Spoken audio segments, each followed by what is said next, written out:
माने या ना माने दिलदारा असां ते तैनू रब मन्निया तू माने या ना माने दिलदारा असां ते तैनू रब मन्निया दस होर किहड़ा रब दा दवारा दस होर किहड़ा रब दा दवारा असां ते तैनू रब मन्निया तू माने या ना माने दिलदारा असां ते तैनू रब मन्निया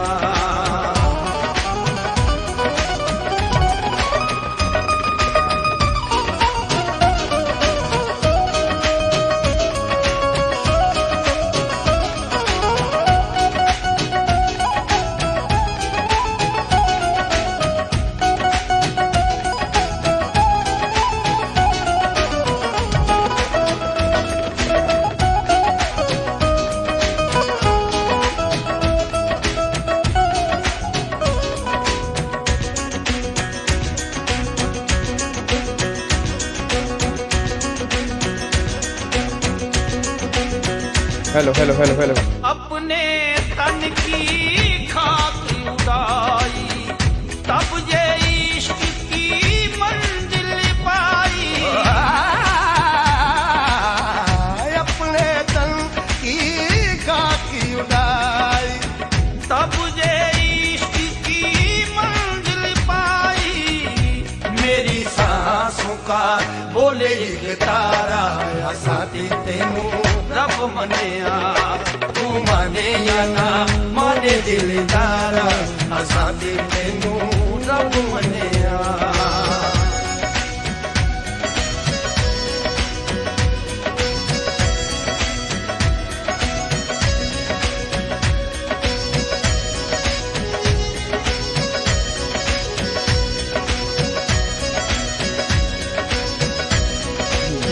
तुझ बिन जीना भी क्या जीना तेरी चौखटी मेरा मदीना तुझ बिन जीना भी क्या जीना तेरी चौखटी मेरा मदीना कहीं और ना सजदा गवारा असां ते तैनू रब मन्निया तू माने या ना माने दिलदारा असां ते तैनू रब मन्निया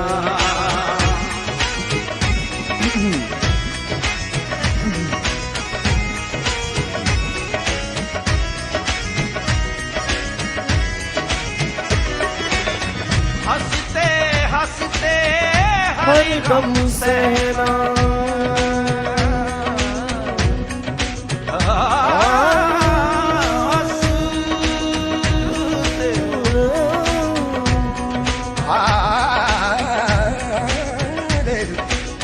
हंसते हंसते हर गम सहना राजी तेरी रज़ा में रहना तूने मुझको सिखाया है यारा असां ते तैनू रब मन्निया तू माने या ना माने दिलदारा असां ते तैनू रब मन्निया असां ते तैनू हाँ जी वेरी गुड आफ्टरनून भाई वेरी गुड आफ्टरनून की हाल चाल वधिया हो सारे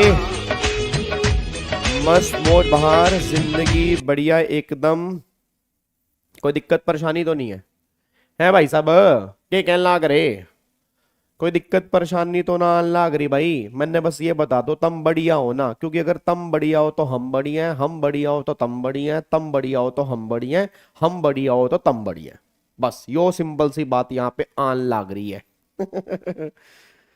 ठीक है जी सर आपकी वीडियो बहुत आते हैं प्लीज बंद कर दो ऐड सर बहुत डिस्टर्ब डिस्ट्रैक्शन है नहीं मैंने तो ऐड चलाई नहीं हुई जी मेरी वीडियो पे तो बल्कि मैंने ऐड बंद की हुई है अच्छा समझ गया ये जिनके गाने चलते हैं ना ये गाने वाले बीच में ऐड डाल देते हैं इसलिए ऐड बीच में आते होंगे मेरे को जो लग रहा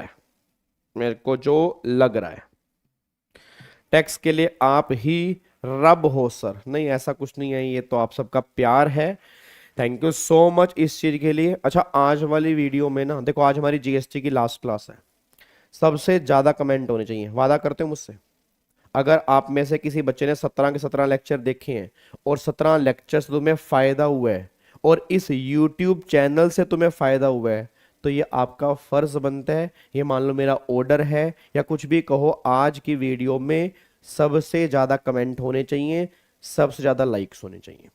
जब मैं रात को इस वीडियो को देखूं, कम से कम नाना करते हुए 400-450 बच्चों के कमेंट इस वीडियो पे आने चाहिए, बस ये पर ध्यान दो। क्या बात मेरी समझ में आ रही है? प्रॉमिस? नहीं, रूल्स जो हैं वो सीए इंटर के एग्जाम में एप्लीकेबल नहीं है, बट हम पहले रूल्स डिस्कस नहीं करेंगे, पहले हम रिटर्न वाला चैप्टर डिस्कस करेंगे। रिटर्न वाला चैप्टर सबके एग्जाम में एप्लीकेबल है, देन फिर हम जो होंगे रूल्स हम डिस्कस करेंगे। रूल्स सीए इंटर वाले बच्चों के एग्जाम में एप्लीकेबल नहीं है, तो सीए इंटर वाले बच्चे इसको छोड़ भी सकते हैं रूल्स को। ठीक है, टीसीएस हमारा हो गया तरी ना ना, टीसीएस हम कर चुके हैं। कैसे टीसीएस हमने छोड़ दिया भाई? याद करो, टीसीएस हमने ईसीओ वाला पॉइंट नहीं किया था कि जिस केस में ईसीओ जीएसटी पे करने के लायबल होगा वहां तो ईसीओ जीएसटी पे करेगा, बट जिस केस में ईसीओ जीएसटी पे करने के लायबल नहीं होगा वहां ईसीओ टीसीएस कलेक्ट करेगा 0.5% के रेट से। 0.25 सीजीएसटी, 0.25 एसजीएसटी, दोनों को मिलाकर 0.5, इस रेट से वो टीसीएस जो है वो कलेक्ट करेगा, बस ये पर ध्यान दो। Pinky promise? पिंकी सर 400 तो बच्चे ही नहीं हैं। अरे तो बाद में जो बच्चे देखेंगे वो भी तो कमेंट करेंगे, उनके लिए भी तो बोलना पड़ेगा। जो बाद में इस वीडियो को देखेंगे उनका कमेंट करना फर्ज नहीं बनता क्या? तो सारे बच्चे कमेंट करेंगे और तुमने 2-2 कमेंट करना, 3-3 कमेंट करना, ठीक है? चलो सर, एक डाउट शेयर किया है टेलीग्राम पर, रिप्लाई दे दीजिएगा। टेलीग्राम पर बाबू भैया मैं इतना एक्टिव नहीं रहता, तो बाबू भैया आपसे निवेदन है कि आप मुझे व्हाट्सएप पर भेज दें तो अच्छा होगा जी।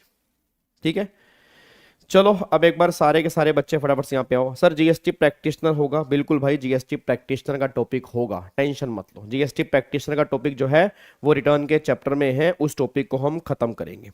ठीक है, चलो अब इसको एक बार सारे बच्चे शांत हो जाओ। अब यहाँ पे एक बार फटाफट से यहाँ पे देख लो, एक तो आज हमें 2 टॉपिक करने हैं। एक तो रिटर्न अंडर जीएसटी, फटाफट से इसको हम रिवाइज कर लेते हैं जी, रिटर्न वाले टॉपिक को हम रिवाइज कर लेते हैं। उसके बाद फिर आपके रूल्स बचे हुए थे, एक तो रूल नंबर 27 से लेके रूल नंबर 31 तक हैं वैल्यूएशन के जो रूल्स हैं, और फिर रूल नंबर 32 से लेके रूल नंबर 35 तक ये भी आपके वैल्यूएशन के रूल्स हैं, ये जो हमारे बचे हुए थे। ठीक है, टारगेट लेके चलते हैं कि अप्रोक्सीमेट हमारे 45 से 50 मिनट जो लगेंगे वो रिटर्न के चैप्टर को रिवाइज करने में लगेंगे। ठीक है, उसके बाद जो हमारा टाइम लगेगा वो रूल्स को रिवाइज करने में लगेगा। ठीक है, रिटर्न के चैप्टर में से कंफर्म आपके एग्जाम में क्वेश्चन बनता है, ये बात समझ लो, रिटर्न में से कंफर्म आपके एग्जाम में क्वेश्चन बन जाता है, तो इस चैप्टर को बहुत ध्यान से समझना।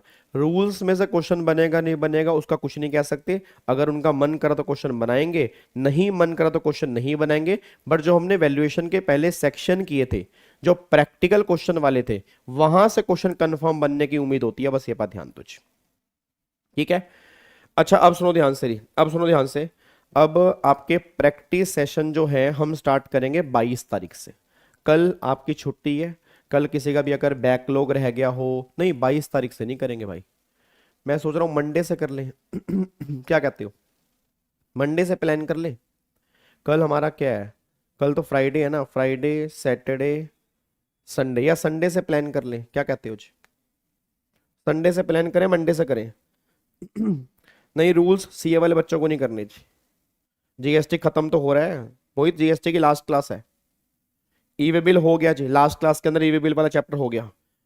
जो बच्चे डेली बेस पे आते हैं उनको पता है हमारा जीएसटी में सारा कुछ हो गया जी। है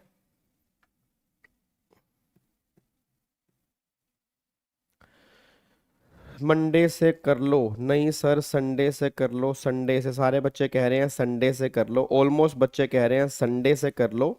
ठीक है, कुछ बच्चे कह रहे हैं मंडे से कर लो, तो चलो ऐसा प्लान करते हैं, संडे से कर लेते हैं। ठीक है, ऐसा प्लान कर लेते हैं, संडे से कर लेते हैं। तो आज हमारी 21 तारीख है ना, तो 20 तारीख है, तो 21 और 22 तारीख को हमारा ऑफ होगा। 23 तारीख को हमारा फिर अपना संडे है, 23 तारीख को हम क्लास लेके चलेंगे।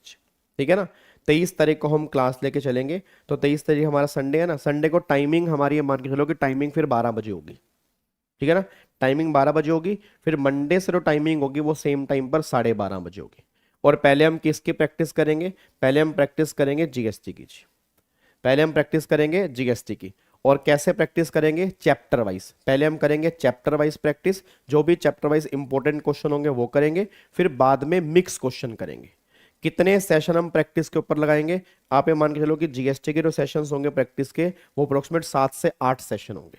तो हम ये टारगेट लेके चल रहे हैं कि नवंबर के एंड तक, मतलब नवंबर के एंड तक जीएसटी और कस्टम की पूरी प्रैक्टिस हम यहाँ पे कर लेंगे। सिंगल सिंगल क्वेश्चन करवा दूंगा, चाहे वो सीए के एग्जाम के अंदर आया हो, चाहे वो सीएस के एग्जाम के अंदर आया हो, चाहे वो सीएमए के एग्जाम के अंदर आया हो, सारे क्वेश्चन हम यहाँ पर प्रैक्टिस कर लेंगे नवंबर के एंड तक। ठीक है, फिर दिसंबर के फर्स्ट वीक में आपको मैं इनकम टैक्स के क्वेश्चंस की प्रैक्टिस करवा दूंगा।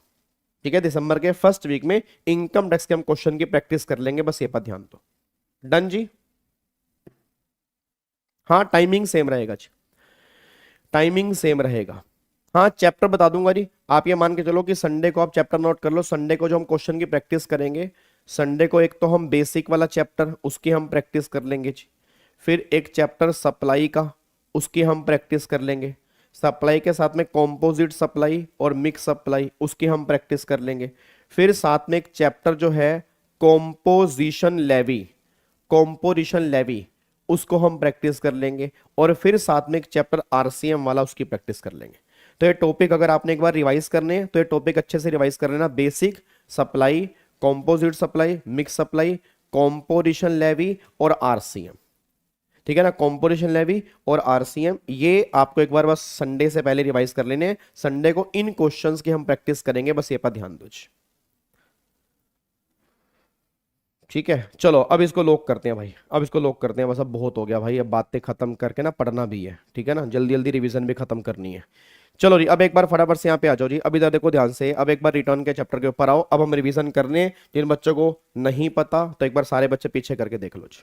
ठीक है ना, सारे बच्चे पीछे करके देख लो मैंने क्या बोला है। अब क्योंकि होता क्या है, नए नए बच्चे जुड़ते रहते हैं, फिर पूछते हैं आज जीएसटी की लास्ट क्लास है, ये चैप्टर कब हुआ, वो चैप्टर कब हुआ, तो सारे चैप्टर हो चुके हैं, आज हमारी जीएसटी की लास्ट क्लास है। ठीक है, चलो जी, अब इधर देखो ध्यान से, प्लीज बातचीत नहीं यार।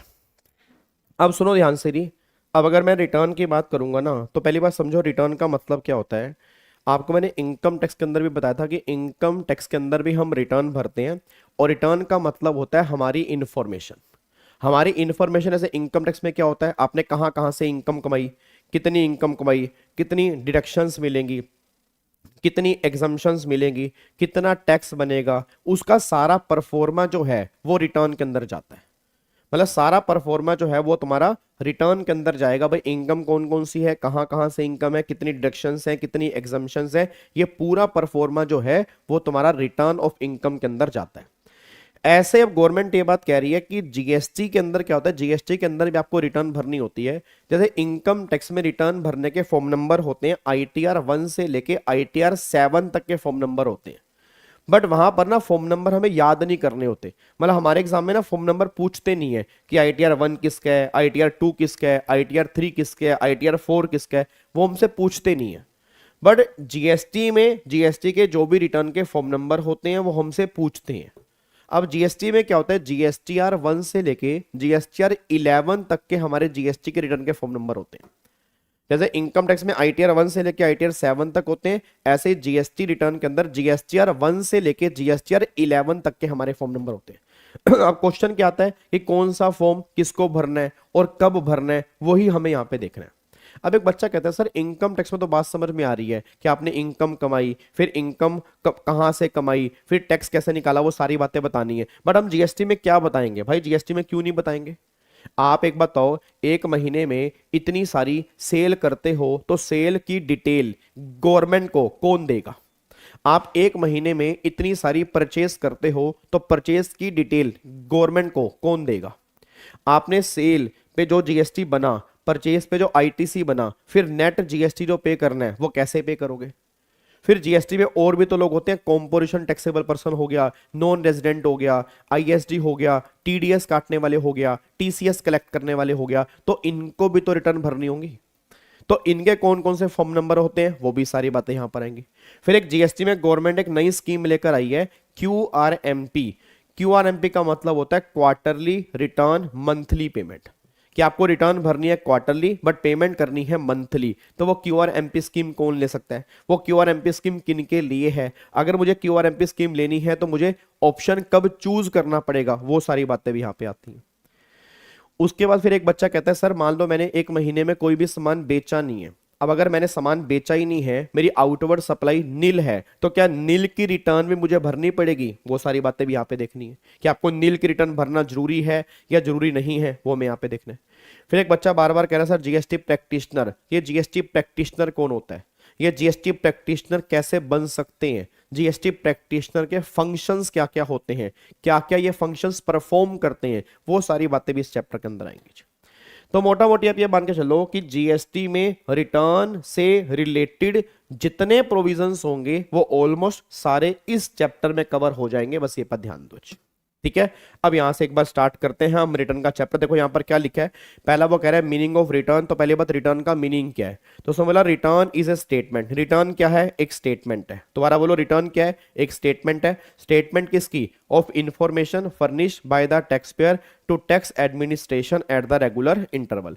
फिर filing of return constitute the most important compliance procedure which enable the government tax administrator to estimate the tax collection of a particular period and all companies are fulfilled or not. उसके बाद अब return file करने के क्या क्या modes होते हैं, तो भैया आप जीएसटी पोर्टल पे जाके भी रिटर्न भर सकते हो, आप जीएसटी पोर्टल पे जाके भी रिटर्न भर सकते हो। फिर ऑफलाइन यूटिलिटी होती हैं जो प्रोवाइड करता है जीएसटीएन, ऑफलाइन, अगर आपका नेट नहीं चल रहा तो आप ऑफलाइन यूटिलिटी के माध्यम से भी रिटर्न बाद में सबमिट कर सकते हो। फिर आर प्रैक्टिकल लाइफ में थर्ड पार्टी सॉफ्टवेयर आ चुके हैं, उनको बोलते हैं जीएसटी सुविधा प्रोवाइडर, तो उस थर्ड पार्टी सॉफ्टवेयर के थ्रू भी आप जीएसटी में रिटर्न भर सकते हो। तो मोटा मोटी इन 3 तरीकों से जीएसटी की रिटर्न भर सकते हो। आपको जीएसटी के पोर्टल पे जाके रिटर्न भरनी है, आप पोर्टल पे जाके भर लो। आपका पोर्टल काम नहीं कर रहा, आपका नेट नहीं है, आप ऑफलाइन यूटिलिटी के माध्यम से भरना चाहते हो, वैसे भर लो। आप पोर्टल पे नहीं जाना था, पोर्टल में तुम्हें कॉम्प्लिकेटेड लगता है और बहुत सारे सॉफ्टवेयर है, जैसे यार एक बात बताओ, आर शेयर्स में पैसा इन्वेस्ट करने के मल्टीपल डीमैट अकाउंट है ना, आर ग्रो भी है, आर एंजल भी है, आर जीरोदा भी है, आर आर आर और भी एनजे ब्रोकिंग है, तो कई सारे हैं। अब जिसका इंटरफेस तुम्हें इजी लग रहा है तुम वही तो ऑप्ट करते हो। अब तुम्हें लग रहा है यार मैं पोर्टल पे जाके ना मेरे को बड़ी दिक्कत आती है, तो एक ये सॉफ्टवेयर है जो ये रिटर्न भरवाता है, इसका इंटरफेस जो है बिल्कुल सिंपल है, तो गवर्नमेंट ने कहा हमें कोई दिक्कत नहीं है, आप उसके थ्रू भी रिटर्न भर सकते हो। हमें रिटर्न भरने से मतलब है, कैसे रिटर्न भर रहे हो मैटर ये नहीं करता, रिटर्न भर रहे हो ये बहुत बड़ी बात है, ये इंपॉर्टेंट है, बस ये पर ध्यान दो। अब एक बच्चा कहता है सर ऑफलाइन यूटिलिटी के माध्यम से कैसे करते हैं, तो पहले स्टेप नंबर 1 आप विजिट करोगे वेबसाइट के ऊपर जी, आप वेबसाइट के ऊपर जाओगे, फिर वहां पे ऑफलाइन टूल GSTR 1 का डाउनलोड कर लोगे, फिर आपका वो फॉर्म ओपन हो जाएगा, आपके पीसी के अंदर एक्सेल शीट के अंदर फॉर्म होगा और पूरी डिटेल आप एक्सेल शीट के अंदर फिल कर दोगे। जैसे आप फिल कर दोगे तो वहां पर क्या होगा, आप जैसे once file then click generate JSON file. अब ये वो फाइल है जो पोर्टल का सॉफ्टवेयर रीड करता है। आपने कई बार देखा होगा जब भी आप कई बार PDF ओपन करते हो तो सारे PDF ओपन नहीं होते, वो कहता है PDF आप व्यू नहीं कर सकते क्योंकि उसके लिए सॉफ्टवेयर दूसरा चाहिए होता है। तो then portal will read your data and you can submit and file the return online. मतलब पहले ऑफलाइन डेटा फिल कर लो, उसके बाद जाके फिर सबमिट कर दो ऑनलाइन, तुम्हारी रिटर्न भर जाएगी। या क्या होता है, ऑनलाइन डेटा ही फिल करो, ऑनलाइन ही सबमिट कर दो। दूसरा क्या है, ऑफलाइन डेटा फिल करो, ऑनलाइन सबमिट कर दो, वो ये बात कहना चाह रहे हैं। अब who is required to furnish the detail of outward supply. अब डिटेल ऑफ आउटवर्ड सप्लाई का मतलब क्या होता है भाई, आउटवर्ड सप्लाई का मतलब होता है कि एक महीने में जो भी सेल की जा रही है इसकी डिटेल फर्निश करने किसको जरूरी है। यार एक बात मेरे को बताना, मेरे पास जो बच्चे आ रहे हैं, अब मेरे पास जो बच्चे आ रहे हैं ना, that is my outward supply, क्योंकि जो मैं बच्चों को पढ़ा रहा हूं, मैं उनसे फीस ले रहा हूं, मेरी आउटवर्ड सप्लाई है। बट मैंने फॉर एग्जांपल 2 कैमरे ली, मैंने फॉर एग्जांपल 2 लाइट्स ली, एक कैमरा लिया, एक टेबल दिया, एक मैंने फॉर एग्जांपल यहां पर लैपटॉप लिया, फिर मैंने अपना CPU बनवाया, फिर मैंने स्पीकर लिया, ये सारी की सारी मेरी इनवर्ड सप्लाई है। मेरी आउटवर्ड सप्लाई क्या है, जो बच्चों को मैं कोचिंग की सर्विस दे रहा हूं, that is my outward supply. तो उसने बोला all registered person excluding casual including casual taxable person, मतलब जितने भी GST में रजिस्टर्ड पर्सन है ये सब के सब आउटवर्ड सप्लाई की डिटेल फाइल करेंगे। किनको छोड़कर, ISD, NRTP, composition taxable person, TDS deductor, TCS collector, OIDAR की सर्विस देने वाले, ये सब लोग आउटवर्ड सप्लाई की डिटेल फाइल नहीं करेंगे। सर आउटवर्ड सप्लाई की डिटेल किस में फाइल करनी है? ऑब्वियस सी बात है GSTR 1 के अंदर फाइल करनी है। मतलब आज मैं हर महीने का GSTR 1 फाइल करता हूं। मैं दोबारा बोलूंगा, आज मैं हर महीने में GSTR 1 फाइल करता हूं। अब मैं GSTR 1 फाइल करता हूं तो GSTR 1 फाइल करने की डेट क्या होती है? अगर मैंने QRMP स्कीम नहीं ली है तो हर महीने की 11 तारीख या उससे पहले मुझे GSTR 1 भरनी है। अगर मैंने QRMP स्कीम ली है तो हर क्वार्टर की 13 तारीख या उससे पहले मेरे को GSTR 1 भरनी है। तो सिंपल सी बात दिमाग में लेकर चलो कि अगर मैंने QRMP स्कीम ली है तो हर क्वार्टर की 13 तारीख को, अगर मैंने QRMP स्कीम नहीं ली है तो हर महीने की 11 तारीख को मेरे को GSTR 1 भरनी है। क्लियर है जी? फिर यहां पर एक आता है invoice furnishing facility for tax payer opting for the QRMP scheme. अब इसका मतलब क्या है? अब इसका मतलब ये निकल के आता है, जैसे एक बात मेरे को बताओ, मेरा पूरी क्लास से क्वेश्चन है, जैसे मान लो मैं हूं मिस्टर VG और यहां पर ना ये मिस्टर X है। अब ये मिस्टर VG है और ये मिस्टर X है। अब क्वेश्चन क्या है? मान लो मैंने QRMP स्कीम ली है और मिस्टर X ने QRMP स्कीम नहीं ली, इसने नॉर्मल स्कीम ली है। अब नॉर्मल स्कीम ली है तो मतलब मंथली बेस पे काम चलता है, इसने QRMP स्कीम ली है क्वार्टरली बेस पे काम चलता है। अब मेरे को सारे बच्चे बोलना, अगर मैंने QRMP स्कीम ली है तो GSTR 1 मुझे कैसे फाइल करना होगा? मंथली फाइल करना होगा, क्वार्टरली फाइल करना होगा? क्वार्टरली फाइल करना होगा। अब प्रॉब्लम कह रहे कि जब मैं GSTR 1 फाइल करता हूं तो शायद अगर आपको रेगुलर बैच का ध्यान आ रहा हो, जो बंदा GSTR 1 फाइल करता है तो सामने वाले के वो इनवॉइस GSTR 2B के अंदर शो हो जाते हैं। एक फॉर्म होता है GSTR 2B। 2B का मतलब क्या होता है? जैसे ही मैंने यहां से 1 फाइल किया सामने वाले के 2B में शो हो गया। दोबारा बोलूंगा, जैसे ही मैंने यहां पर 1 फाइल किया सामने वाले के 2B में शो हो गया। अब सोच के बताओ, अगर मैंने QRMP स्कीम ली है तो मैं 1 मंथली फाइल करूंगा, क्वार्टरली क्वार्टरली। अगर क्वार्टरली फाइल करूंगा तो उसके GSTR 2B के अंदर भी कब आएगा? क्वार्टरली। बट ये बंदा कह रहा है तो बड़ी प्रॉब्लम वाली बात है, मैंने तो तुमसे सामान खरीद के गलती कर ली, क्योंकि मैंने तुमसे सामान खरीदा, तुमने QRMP स्कीम ले रखी है, तुम GSTR 1 अपलोड करते हो क्वार्टरली, मुझे ITC मिलता है क्वार्टरली, जबकि मैं तो मंथली वाला हूं, मेरे को तो मंथली ITC लेना है। अब कितनी बड़ी प्रॉब्लम है?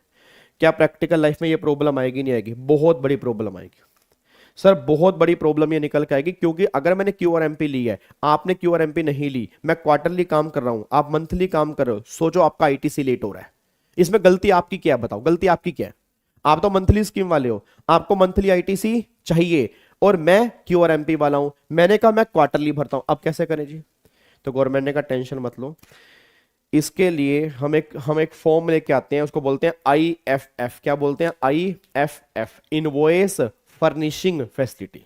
कि गवर्नमेंट ने कहा नो डाउट आपको GSTR 1 जो भरनी है वो क्वार्टरली ही भरनी है, बट आप हर महीने के इनवॉइस हर महीने अपलोड कर देना, बट फाइनल रिटर्न जो होगी वो GSTR 1 बाद में जाएगी।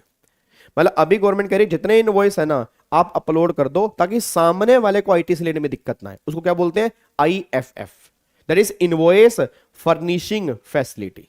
बट ध्यान रखना ये तभी हो सकता है अगर आपके 50 लाख तक के इनवॉइस हो। अगर 50 लाख से ऊपर के इनवॉइस है तो IFF के अंदर अपलोड नहीं हो सकते। अगर इनवॉइस 50 लाख तक के हैं तो वो इनवॉइस IFF में अपलोड हो सकते हैं। मैं दोबारा बोलूंगा, IFF किस काम आता है? अगर मैंने क्वार्टरली ली है, उसने मंथली ली है, उसको मंथली ITC चाहिए, इसलिए वहां पर IFF की बात आती है। देखो लिखा भी है, ये ऑप्शनल फैसिलिटी है, लेनी है लो, नहीं लेनी मत लो, ये तुम्हारी मर्जी है। दूसरा, provided to quarterly tax payer who are in QRMP। देखो वही बात आ गई ना कि किनको मिलती है? जिन्होंने QRMP स्कीम ली है, क्योंकि अगर मैंने QRMP स्कीम नहीं ली है तो मैं तो मंथली बेस पे काम कर रहा हूँ। आप सोचो, अगर मैंने QRMP स्कीम नहीं ली है मैं तो मंथली बेस पे अपलोड कर रहा हूँ। अगर मंथली बेस पे कर रहा हूं तो मुझे कोई दिक्कत ही नहीं है। ये प्रॉब्लम ही तब है कि अगर मैंने QRMP स्कीम ली है, मैं क्वार्टरली बेस पे अपलोड कर रहा हूं, सामने वाला मंथली बेस पे काम करना चाह रहा है, उस केस के अंदर प्रॉब्लम क्या होगी? उसके अंदर देखो यहां पे जी, अब to file their detail of outward supply in the first 2 month, पहले 2 महीने में आप डिटेल भर दो। और कब भरनी है? Between the first day of succeeding month till 13th day of succeeding month to pass on the credit to their receiver. वही बात आ गई ना, इसको भरने का मेन पर्पस क्या है, ताकि आप अपना क्रेडिट जो है वो पास ऑन कर सकते हो रिसीवर को। ये इसके भरने का मेन पर्पस है, ताकि वो मंथली बेस पे आईटीसी ले सकता है जी। ठीक है, आगे देखो जी, अगले पॉइंट पर आओ। अगला पॉइंट फिर यहां पे है, what are the cases where a registered person is debarred from furnishing detail of outward supply in form of GSTR 1। अब किन किन केस में आपको जीएसटीआर 1 भरने से डीबार्ड है। डीबार्ड का मतलब क्या है, आप इन केस में जीएसटीआर 1 नहीं भर सकते। अच्छा, आप इन केस में जीएसटीआर 1 नहीं भर सकते तो क्या होगा, आपका धंधा चौपट हो जाएगा। आप जीएसटीआर 1 नहीं भर पाओगे, सामने वाले का 2 भी नहीं होगा, सामने वाले का 2 भी नहीं होगा, सामने वाला आईटीसी क्लेम नहीं कर पाएगा, धंधा कैसे करोगे बताओ। तो जहां जीएसटीआर 1 आपका डी बार हो गया, आपके बिजनेस के लिए बहुत बड़ी दिक्कत है। अब डी बार कब कब हो सकता है, RP not allowed to furnish GSTR 1, कब कब, return not furnish in the GSTR 3B for the preceding year, पिछले साल में या पिछले मंथ में आपने जीएसटीआर 3B नहीं भरी तो अगले महीने का 1 नहीं भर सकते आप। Person note opt QRMP has not furnish GSTR 3B for the pre, वही अगर आपने क्यूआरएमपी स्कीम ली है तो आपने पिछले क्वार्टर की जीएसटीआर 3B नहीं भरी, आप इस क्वार्टर में जीएसटीआर 1 नहीं भर सकते।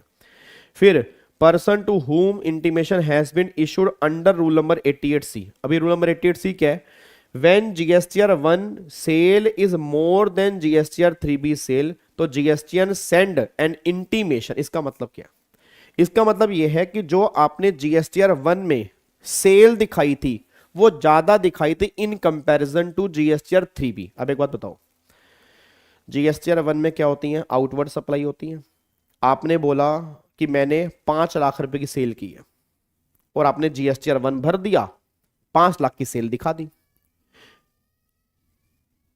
अब जब बाद में जीएसटीआर 3B भरनी है, मैं दोबारा बोलूंगा, जब बाद में 3B भरनी है, उस 3B के अंदर सेल दिखाई आपने सिर्फ 2 लाख रुपए की। आपने कहा भाई साहब वो 3 लाख रुपए की सेल जो थी ना वो तो गलत सेल हो गई थी, हमने जीएसटीआर 1 में गलती दिखा दी थी।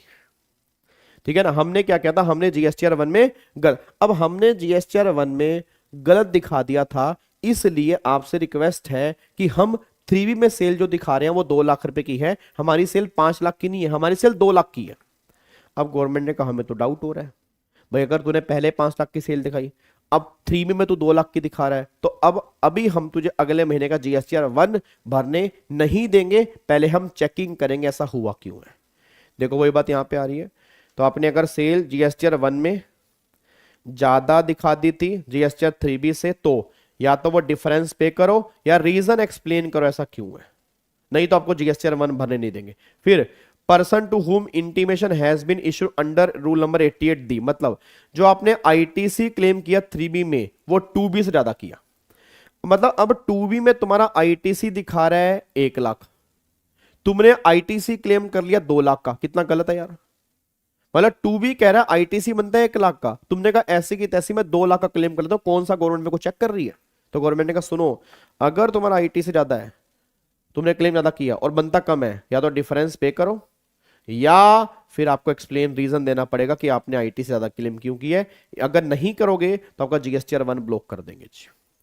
फिर अगर आप टाइम से बैंक डिटेल जमा नहीं कराओगे, आपका जीएसटीआर 1 ब्लॉक कर देंगे। बस ये पर ध्यान दो।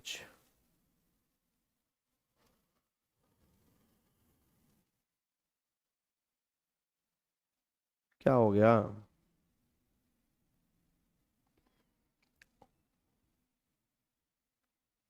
अरे सर मैं मर्जी की बात नहीं कर रही, मैं पूछ रही हूँ सिलेबस कंप्लीट होने के बाद सर और डिटेल में करवा रहे हैं क्या, या अभी पूरा सिलेबस रिवाइज नहीं हुआ। आज रिवाइज हो जाएगा जी, पूरा आज रिवाइज हो जाएगा। ठीक है, चलो अब इसको लॉक कर सकते हैं।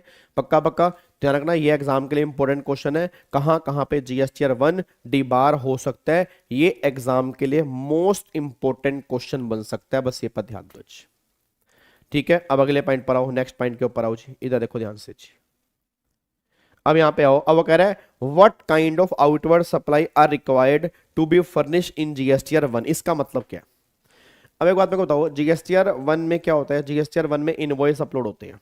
अब क्वेश्चन क्या रहा है कि जीएसटीआर 1 में कौन से इनवॉइस हमें फर्निश करने जरूरी है, क्योंकि जो हम जीएसटीआर 1 में, अबे यार डब्बा मत लगाओ, डब्बा मत लगाओ। एक तो डब्बे ने जान खा रखी है, पता नहीं क्या तुम्हें डब्बे से प्रॉब्लम है। तुम्हारी जिंदगी में से कौन सी घटनाएं हुई कि जो तुम्हें डब्बा खाता है? ऐसे कौन से तुम्हारे इंसिडेंट्स हुए पास्ट में, बचपन के अंदर, जो तुम्हें डब्बे को देख के घबराहट होती है? बताओ। डब्बा मत लगाओ गाबा सर, डब्बा मेरे को समझ नहीं आ रहा। मेरा ये थोपड़ा तुम्हें दिख रहा है, चौकटा तुम्हें दिख रहा है, गर्दन तुम्हें दिख रही है, आधा मैं तुम्हें दिख रहा हूं, ठीक है। हाथ तुम्हें हाथ नहीं दिख रहे गाबा सर। हो सके तो आप खड़े होके पढ़ा लो, हम आपकी टांगे भी देखना चाहते हैं गाबा सर। आप पढ़ाते हुए टांगों से क्या क्या एक्टिविटी करते हो, हमें वो भी तो पता लगे। अबे नालायक को समझने पे ध्यान लगाओ ना। आप नहीं दिखते सही से तो ऐसा करो, ये लो पूरा देख लो मुझे, ये लो 1 मिनट रुको जी। पहले तू मेरे को देख ले भाई, को क्या नाम है बच्चा, ध्रुव, ले भाई पहले तू मेरे को देख ले, तेरे देखने में कमी नहीं रहता। ये देख, ये देख, देख रहा है? ठीक है, अब पढ़ा सकता हूं।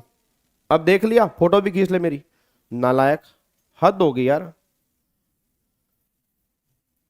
हाँ, डब्बा मत लगाओ गाबा सर, डब्बा मत लगाओ, डब्बा मत लगाओ प्लीज, भगवान का वास्ता है, डब्बा मत लगाओ। ऐसे कौन सी तुम्हारी जिंदगी में घटनाएं घटी कि डब्बा मत लगाओ? सुनो ध्यान से, हाँ पढ़ने पे ध्यान लगाओ यार, पढ़ने पे ध्यान लगाओ ना, जो पढ़ा रहा हूं मैं। सुनो ध्यान से जी। तो मुद्दा क्या निकल के आ रहा है कि अब जीएसटीआर 1 में क्या होते हैं, जीएसटीआर 1 में इनवॉइस अपलोड होते हैं। अब जीएसटीआर 1 में जब इनवॉइस अपलोड होते हैं तो कौन कौन से इनवॉइस फर्निश करने जरूरी हैं, कौन कौन से इनवॉइस फर्निश करने जरूरी नहीं है, ये मुद्दा निकल के आ रहा है। तो गवर्नमेंट ने कहा देखो जी, पहली बात तो ये समझ लो, अगर B2B सप्लाई है भाई, अगर या तो दो केस होंगे, तो B2B सप्लाई या B2C। अगर B2B सप्लाई है, अगर B2B सप्लाई है, तो गवर्नमेंट कह रही है चाहे इंट्रा स्टेट सप्लाई हो चाहे इंटर स्टेट सप्लाई हो, इनवॉइस फर्निश करने हर केस में जरूरी है। उसका रीजन क्या है? उसका रीजन है कि B2B वाले केस में सामने वाले को आईटीसी लेना बनता है। अब B2B वाले केस में सामने वाले को आईटीसी मिलता है, तो गवर्नमेंट ने बोला B2B सप्लाई में इंट्रा हो इंटर हो मैटर नहीं करता, हर केस में इनवॉइस फर्निश करना जरूरी है। B2B वाले केस में तो कोई रोक टोक है ही नहीं। बट अगर सप्लाई तुम्हारी B2C है, B2C है, और सप्लाई, अगर सप्लाई तुम्हारी B2C है, यहां पे ने थोड़ा सा गलत लिखा है, यहां पे आएगा इंटर, यहां पे इंटर आएगा, और यहां पे आएगा इंट्रा, यहां पे आएगा इंट्रा, यहां पे इंट्रा आएगा जी, इस वाले केस में इंट्रा आएगा। ठीक है, आप सुनो ध्यान से, अगर सप्लाई तुम्हारी B2C है तो इंटर स्टेट सप्लाई वाले केस में, अगर वो सप्लाई इंटर स्टेट है, दूसरी स्टेट में है, इनवॉइस अगर 1 लाख तक है, तो आपको कंसोलिडेटेड डिटेल फर्निश करनी है। अगर इनवॉइस की वैल्यू 1 लाख से ऊपर है तो इनवॉइस वाइज डिटेल फर्निश करनी है। और अगर तुम्हारी सप्लाई इंट्रा स्टेट है, क्या है, इंट्रा स्टेट है, तो हमेशा कंसोलिडेटेड डिटेल ही फर्निश करनी है। उस केस में मैटर ही नहीं करता कि वैल्यू 1 लाख है, 1 लाख से ऊपर की है। तो पहले एक बात समझो मेरी बात कुछ। हेलो भाई साहब, पहले एक बात समझो, मेरा पूरी क्लास से क्वेश्चन है, दो केस होंगे, या तो B2B या B2C, ठीक है ना, या तो B2B या B2C। अब B2B वाले केस में क्या होता है जी, B2B वाले केस में गवर्नमेंट कहते हैं इनवॉइस वाइज डिटेल जानी जो है वो जरूरी होती है B2B। B2C में दो केस, या तो इंट्रा या इंटर। इंट्रा स्टेट में कंसोलिडेटेड डिटेल ही जाएगी, इंटर में अगर वैल्यू 1 लाख तक है कंसोलिडेटेड डिटेल जाएगी, अगर वैल्यू 1 लाख से ऊपर की है तो इनवॉइस वाइज डिटेल जाएगी। बस वो यहां पर इतनी सी बात लिखी हुई है जी। ठीक है, चलो अब अगले पॉइंट पर आओ जी। अब यहां पे देख लो, एक क्वेश्चन देख लो यहां पर जी। अब यहां पर एक बार फटाफट से क्वेश्चन देखना यार, क्या तुम्हें समझ में आ रहा है क्वेश्चन? अच्छा, इसमें से आप मेरे को बताना कौन से पॉइंट में गलती है। एक आधे पॉइंट में इसमें गलती है, आप मेरे को देख के बताना कौन से पॉइंट में गलती है। चेक करता हूं कि तुम कितनी ध्यान से पढ़ रहे हो, एक बार देख के बताओ।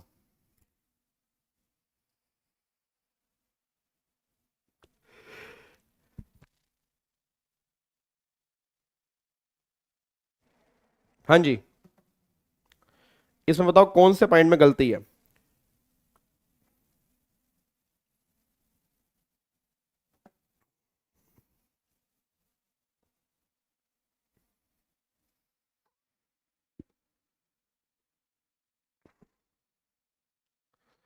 क्वेश्चन करके बताओ फटाफट से जी।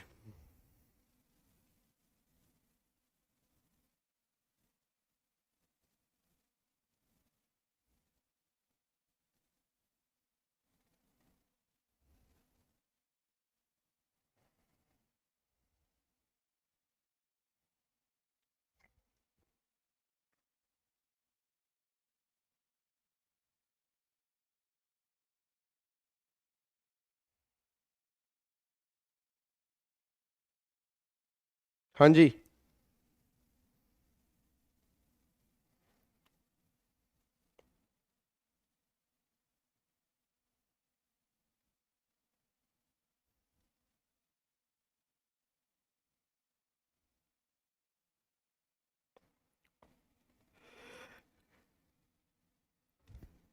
बोलो बोलो बोलो, फटाफट से बोलो जी।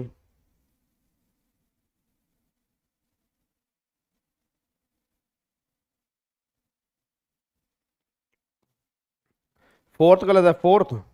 चलो एक बार चेक करते हैं जी, एक बार चेक करते हैं। पहला तो बी टू बी है, तो बी टू बी में तो इनवॉइस वाइस है। अगला भी बी टू बी है, बी टू बी में इनवॉइस वाइस है। अगला बी टू सी है, इंट्रा में तो कंसोलिडेटेड है। अगला बी टू सी है, इंट्रा में तो कंसोलिडेटेड ही जाएगा, यहां पर आएगा कंसोलिडेटेड। अगला अगला में बी टू सी है, इंटर है, वैल्यू 1,20,000 है, तो 1,00,000 से ऊपर की है, यहां पर इनवॉइस वाइज डिटेल जाएगी। क्या डिटेल जाएगी? Invoice wise. अगला यहां पर इंटर है, 50,000 है, कंसोलिडेटेड जाएगा। अगला यहां पर इंटर है, एग्जैक्ट 1,00,000 है, कंसोलिडेटेड डिटेल जाएगी। अगला यहां पर इंटर है, 280 है, तो अगर वैल्यू 1,00,000 से ऊपर की है तो यहां पर कंसोलिडेटेड डिटेल नहीं जाएगी, यहां पर इनवॉइस वाइज जाएगी। कैसे आएगी? Invoice wise. और अगला यहां पर बी टू बी है, तो बी टू बी में तो इनवॉइस वाइज ही जाएगी, वैल्यू हमें चेक ही नहीं करनी चाहिए। बताओ रही कोई दिक्कत तो नहीं है? अब अगर तुम्हारे एग्जाम में क्वेश्चन बन जाए, अब तुम गलती तो नहीं करोगे? बोलो फटाफट से बोलो जी, अब तुम गलती तो नहीं करोगे? पक्का पक्का? क्या इसको पैक कर सकते हैं? चलो अब अगले पॉइंट पर आओ जी, अब अगले पॉइंट पर आओ।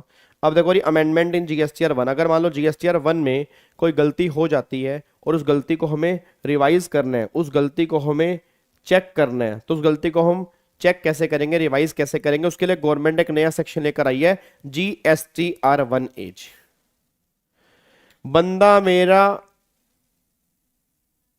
मेरा सुनक कर रहा, सीएस बनने की तैयारी, विवेक सर मिले साथ तो बढ़ गई उसकी समझदारी, अब टैक्सेशन से हो गई उसकी गहरी यारी, पढ़ाई में लगा ऐसा लगे बस पास हो है जीत सारी। क्या है भाई ये? क्या है ये? नहीं बनाया क्या ये तूने? है ये है क्या? क्या खराब, क्या खराब किया, किसका क्या खराब किया ये?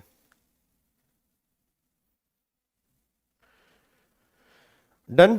चलो अब एक बार फटाफट से यहाँ पे आओ जी। अब अगर मान लो जीएसटीआर 1 में कोई अमेंडमेंट करनी है, अब अगर मान लो जीएसटीआर 1 में कोई अमेंडमेंट करनी है तो अमेंडमेंट, अच्छा पहले क्या था, पहले जीएसटीआर 1 में ना आप जीएसटीआर 1 को रिवाइज नहीं कर सकते थे। याद है मैंने कहा था जीएसटीआर 1 में अगर कोई अमेंडमेंट करनी है तो वो जीएसटीआर फिर अगली रिटर्न में अमेंडमेंट करनी पड़ती थी, होती थी।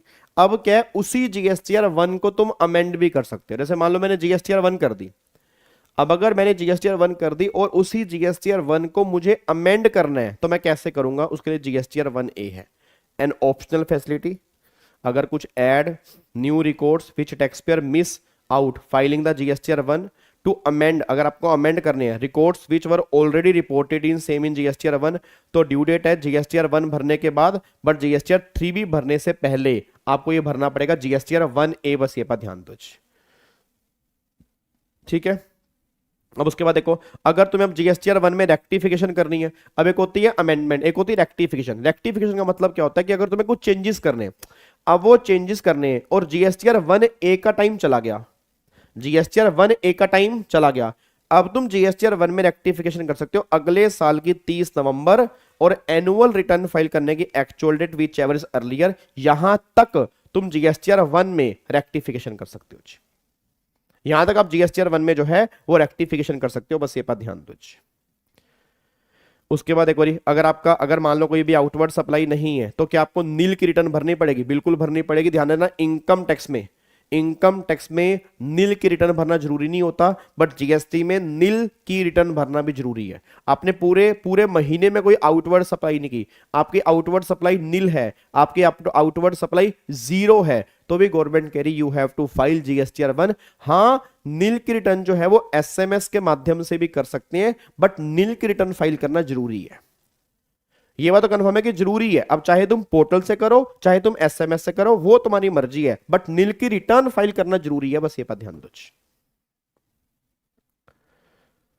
ठीक है, अब आगे देखो जी। अब ये इनवर्स सप्लाई याद करो, इनवर्स सप्लाई में एक तो 2A होता है, 2B होता है। हमें तो 2B देखना है, 2A भी होता है वैसे आईटीसी का, बट एक्चुअल में चेंज होता रहता है फ्लक्चुएशन बेस में, इसमें फ्लक्चुएशन होती है, ये चेंज नहीं होता, ये स्टैटिक है। स्टैटिक का मतलब अगर एक बार जनरेट हो गया ये चेंज नहीं होगा, बट ये क्या है, ये कभी चेंज हो रहा है। जैसे मान लो मैंने 1 अपलोड किया तो इसमें आईटीसी आ गया, फिर 1 विड्रॉ कर लिया, आईटीसी हट गया, मतलब फाइनल आईटीसी जो होता है ना वो 2B के बेस पे होता है। मतलब फाइनल आईटीसी जो होता है वो 2B के बेस पे होता है, हम इसके बेस पे ही आईटीसी क्लेम करते हैं, 2A नहीं 2B के बेस पे आईटीसी क्लेम करते हैं। जैसे ही वहां से जीएसटीआर 1 गया मेरे 2B के अंदर आ गया, अगर मेरे 2B के अंदर आ गया तो मैं आईटीसी क्लेम कर सकता हूं, बस ये बात ध्यान देना चाहिए। क्या बात मेरी समझ में आ रही है? उसके बाद देखो जी, अब यहां पे आ गया जीएसटीआर 3B। अब ये जीएसटीआर 3B का मतलब क्या है? अब ये जीएसटीआर 3B का मतलब क्या? जीएसटीआर 3B का मतलब होता है मंथली रिटर्न। कौन सी? Monthly return. अब एक बात बताओ, जीएसटीआर 1 से मेरा यहां पे निकल के आ गया आउटवर्ड, मतलब आउटवर्ड मतलब सेल, सेल पर मान लो 4 लाख का जीएसटी बनता है, और 2B में आईटीसी आ रहा है 2 लाख का। अब 4 में से 2 गए, 2 लाख रुपए मुझे और पे करने हैं। अब ये पेमेंट जो 2 लाख रुपए की करनी है आईटीसी माइनस करने के बाद, ये 3B से करनी है। आपको दिखाऊं, जैसे आज हमारी 20 तारीख है ना, आपको मैं दिखाता हूं। अभी अभी मैंने अपनी जीएसटीआर 3B भरी है, आपको एक बार दिखाता हूं। मेरे पास मैसेज भी आया है, ये देखो जी, आपको थोड़ा सा यहां पर मैसेज दिख रहा है जी, एक मिनट रुको। हाँ जी, आपको यहां पर ये देखो जी, एक बार चेक करो, यहां पर आपको थोड़ा सा मैसेज दिख रहा है, एक बार चेक करना। देखो यहां पर मैसेज कुछ दिख रहा हो आपको, कुछ है आपको मैसेज दिख रहा है? मैसेज यहां पर कुछ, अगर आपको मैसेज दिख रहा हो यहां पर, कि यहां पे अगर आपको दिख रहा हो कि जीएसटीआर 3B सक्सेसफुली फाइल्ड, यहां पर अगर कुछ लिखा दिख रहा हो, देखो यूआर, फिर मेरा जीएसटी नंबर दे रखा है, फिर टैक्स पीरियड आपके अक्टूबर की, इज फाइल्ड सक्सेसफुली लिखा है ना, is filed successfully by ARN, फिर यहां पे नंबर दे रखा है, please use this ARN to track the status of your GSTN. तो मतलब सिंपल सी बात है, जीएसटीआर 3B मैंने अभी जस्ट फाइल किया है, और ये मैसेज 11:15 का है, और 20 तारीख को मैंने 3B फाइल किया। अब 3B से क्या होता है? 3B का मतलब होता है जो नेट मैंने जीएसटी पे किया, मतलब पहले मैंने जीएसटीआर 1 भरी, आपको दिखाता हूं जी, आपको यहां पर, अच्छा एक आपको मैं अब एक बार दिखाता हूं, ये देखो यहां पर अगर आपको दिख रहा हो ये 1, अगर यहां पर एक बार देखना 1 दिख रहा है, 1 एक बार चेक करना, यहां पर अगर आपको 1 दिख रहा हो जी, ये आपको 1 दिख रहा है, 1 यहां पर देखो, 1 आपने फाइल की, ये 1 मेरी है ना। अच्छा 1 में ना फिर मुझसे कुछ मिस्टेक हो गई थी, 1 में मुझसे कुछ मिस्टेक हो गई थी, तो 1 के बाद दिखाता हूं, ये देखो 1A, अगर आपको यहां पे दिख रहा हो, ये देखो 1A जी, दिख रहा है आपको 1A, ठीक है ना। अब ये मैंने 1A फाइल की। अच्छा 1A क्या होती है बताओ, मैंने सोच के बताओ, ये 1A मैंने क्यों फाइल की होगी? 1A मैंने इसलिए फाइल की होगी क्योंकि जीएसटीआर 1 में कोई दिक्कत आ गई होगी, इसलिए मैंने 1A फाइल की होगी जी, इसलिए मैंने क्या किया होगा, इसलिए मैंने 1A फाइल की होगी। क्या बात मेरी समझ में आ रही है जी? क्या आपको बात मेरी समझ में आ रही है? तो मैं आपको प्रैक्टिकली दिखा रहा हूं कि प्रैक्टिकल लाइफ में किस तरह से काम होता है। अगर मेरी 1 में कोई गलती नहीं होती, मैं 1 के बाद सीधा 3B करता। सर 2B, भाई 2B फाइल नहीं करते जी, 2B फाइल नहीं करते, 2B तो ऑटोमेटिक आती है। 2B क्या होता है? 2B ऑटोमेटिक आती है, जिससे मैंने सामान खरीदा होगा उसने इनवॉइस अपलोड किए होंगे, मेरे 2B के अंदर आ गए होंगे, तो 2B ऑटोमेटिक आती है। मुझे फाइल जो करनी पड़ती है, या तो 1 फाइल करनी पड़ती है, या 3B मुझे फाइल करनी पड़ती है। अगर 1 में गलती हो गई तो 1A मुझे फाइल करनी पड़ती है, बस ये पर ध्यान दो। ठीक है, चलो अब यहाँ पे देखो, अब यहाँ पे देखो रिटर्न फॉर्म अंडर सेक्शन 39 कौन कौन से हैं? वही जीएसटीआर 3B जो मैंने आपको दिखाया, मंथली रिटर्न या क्वार्टरली आपको फाइल करनी है। किसको फाइल करनी है? All registered person except ISD, NRTP, composition, TDS, TCS, OIDR, इनको छोड़ के सब लोगों को जीएसटीआर 3B जो है वो फाइल करनी होती है। अब जीएसटीआर 3B की ड्यू डेट क्या होती है? देखो वही मंथ, अगर मंथली भर रहा हूं तो अगले महीने की 20 तारीख है उससे पहले, अगर क्वार्टरली है तो अगले क्वार्टर की 22 तारीख या 24 तारीख है उससे पहले। वो डिपेंड करता है आप किस स्टेट में रहने वाले हो। वैसे मैं बताऊं, मैंने QRMP ऑप्शन ले रखा है, मैंने क्यू आर एमपी ऑप्शन ले रखा है तो मैं क्वार्टरली भरता हूं। अब वैसे मेरी डेट जो होती है 22 या 24 तारीख होती है, बट मैंने 20 तारीख को ही भर दी, मैंने ड्यू डेट से पहले भर दी, ठीक है ना, मैंने ड्यू डेट से पहले भर दी। वैसे डेट जो मेरी है वो 22 और 24 तारीख भी हो सकती है। उसके बाद जी अब यहाँ पे देखो जी, अब यहाँ पे आओ अगले पॉइंट पर आओ। अब ये जीएसटीआर 4, ये जीएसटीआर 4 है ना, 4 किसके लिए है? Composition taxable person. याद करो कॉम्पोजिशन वालों को जीएसटीआर 4 होता है। जीएसटीआर 5 किन के लिए होता है? Non resident taxable person. फिर जीएसटीआर 7 और 8 किन के लिए आएगा? ये टीडीएस और टीसीएस वालों के लिए आएगा जी। अब यहाँ पे देखना जी, अब यहाँ पे आ गया क्यूआरएमपी स्कीम। अब ये क्यूआरएमपी स्कीम होता क्या है? जैसे मैं अपना बताता हूं, मैंने क्यूआरएमपी स्कीम ली है। अब मैंने क्यूआरएमपी स्कीम क्यों ली है और कौन क्यूआरएमपी स्कीम ले सकता है? तो गवर्नमेंट ने कहा, सुनो, गवर्नमेंट ने कहा जिसकी टर्नओवर 5 करोड़ रुपए तक होती है वो क्यूआरएमपी स्कीम ले सकता है। अगर आपकी टर्नओवर 5 करोड़ रुपए तक है, आप क्यूआरएमपी स्कीम वाला ऑप्शन ले सकते हो। तो इससे आपको आइडिया लग गया होगा कि मेरी टर्नओवर जो है 5 करोड़ रुपए तक है। देखो जी, पहली बात ऑप्शनल स्कीम है, क्वार्टरली रिटर्न है, मंथली पेमेंट है। कब है जी? अगर आपकी टर्नओवर पिछले साल की 5 करोड़ तक है। तो मेरी पिछले साल की टर्नओवर 5 करोड़ तक थी तो मैंने क्यूआरएमपी स्कीम ले लीजिए। अब यहां पे देखो जी, क्यूआरएमपी स्कीम अगर लेनी है तो पहले सारी रिटर्न आपने पहले की टाइम पर फाइल कर दी हो, कोई भी रिटर्न आपकी पेंडिंग ना हो, आप ये स्कीम ले सकते हो। अच्छा, अब ये अगर आपको स्कीम लेनी है तो बताना कब पड़ेगा। जैसे मैं एग्जांपल देता हूं, अगर आपको स्कीम लेनी है मान लो अप्रैल मई जून, तो आपको जुलाई और अक्टूबर वाले क्वार्टर से स्कीम लेनी है। अब अगर आपको जुलाई और अक्टूबर वाले क्वार्टर से स्कीम लेनी है तो बताना कब पड़ेगा? पिछले क्वार्टर के दूसरे महीने का पहला दिन और इस क्वार्टर के पहले महीने का आखिरी दिन, यहां तक बताना होता है। अगर मेरे को जुलाई और अक्टूबर वाले क्वार्टर में स्कीम लेनी है तो पिछला क्वार्टर अप्रैल मई जून, तो पिछले क्वार्टर के दूसरे महीने का पहला दिन मतलब 1 मई, और इस क्वार्टर के पहले महीने का आखिरी दिन दैट इज 31 जुलाई। तो इसके बीच में मेरे को बताना पड़ेगा अगर मुझे इस साल में स्कीम लेनी है। बस ये पर ध्यान दो। क्या बात मेरी समझ में आ रही है? तो tax payer can opt in any quarter from first day of second month of preceding quarter to the last day of first month of the quarter for which option is being exercised। अगर आपको scheme लेनी है जुलाई सितंबर वाले के लिए तो फिर 1 मई से लेकर 31 जुलाई तक आपको बताना पड़ेगा आपको स्कीम लेनी है। बस ये पर ध्यान दो। क्लियर है?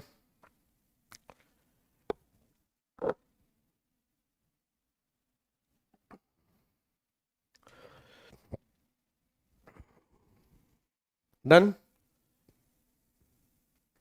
क्या इसको लॉक कर दें जी?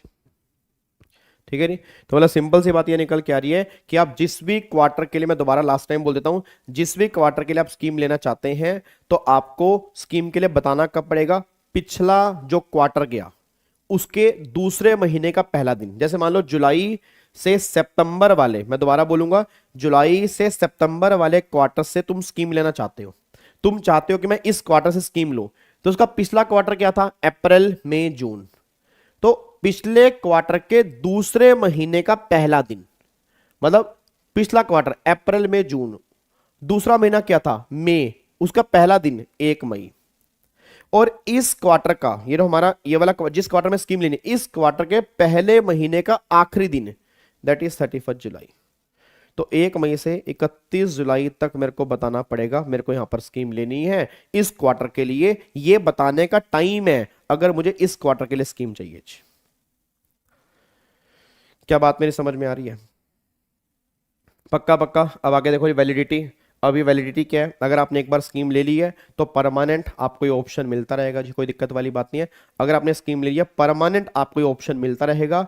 ठीक है, आपको अगर विड्रॉ करना है तो बताना पड़ेगा, नहीं तो आप क्यूआरएमपी स्कीम के अंदर ही रहोगे। वो ये बात कहना चाह रहे हैं जी।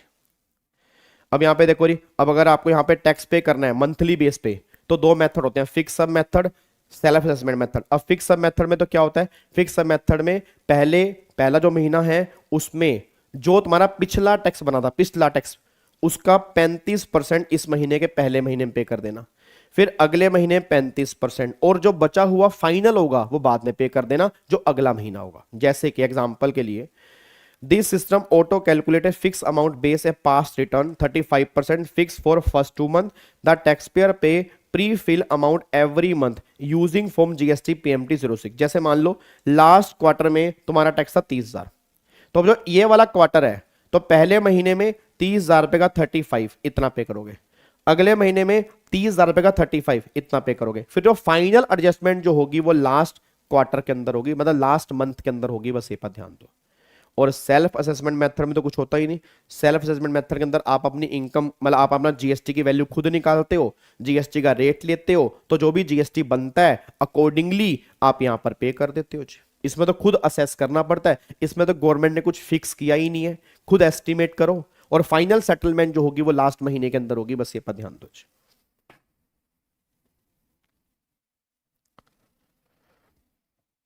ठीक है, अब आगे देखो नहीं. अब ये ऑप्शन जो है, अब यहाँ पे जो ऑप्शन मिलता है जीएसटी जो आपका क्यूआरएमपी स्कीम का है जीएसटी एनवाइस मिलता है. मतलब क्या है कि जैसे मान लो एक पर्सन के सेम पैन में अलग अलग ऑफिस है. याद है आपको मैंने कॉम्पोजिशन के अंदर कहा था कि स्कीम लेनी है तो सबको एक साथ लेनी है, छोड़नी है तो एक साथ छोड़नी है. ये बात किस किस को याद है बताओ जी. आपको मैंने रेगुलर लेक्चर के अंदर मैंने बताया था अगर कॉम्पोजिशन स्कीम लेनी है तो सबको एक साथ लेनी है, छोड़नी है सबको एक साथ छोड़नी है. बट यहां पे ऐसा नहीं है, यहां पे ऐसा नहीं है. आप जीएसटी वाइज यहां पे स्कीम ले सकते हो, आपको दूसरे के लिए नहीं लेनी कोई फर्क नहीं पड़ता. Revision of GST 3B possible नहीं है, रेक्टिफिकेशन पॉसिबल है. टाइम लिमिट वही है अगले साल का 30 नवंबर और एनुअल रिटर्न फाइल करने की actual date whichever is earlier, बस ये पर ध्यान दो.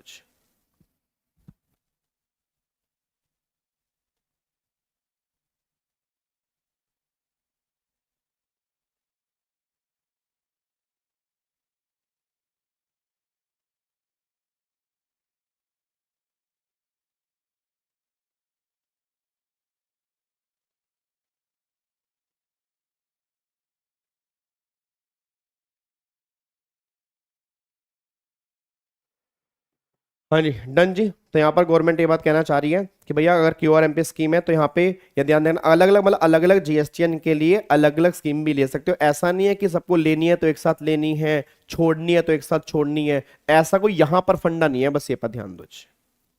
अच्छा एक बात बताओ, क्या नील की जीएसटीआर 3B मुझे भरनी पड़ेगी? क्या नील की जीएसटीआर 3B मुझे भरनी पड़ेगी? बताओ क्या नील की रिटर्न भरना जरूरी है या नहीं है? बिल्कुल है जी.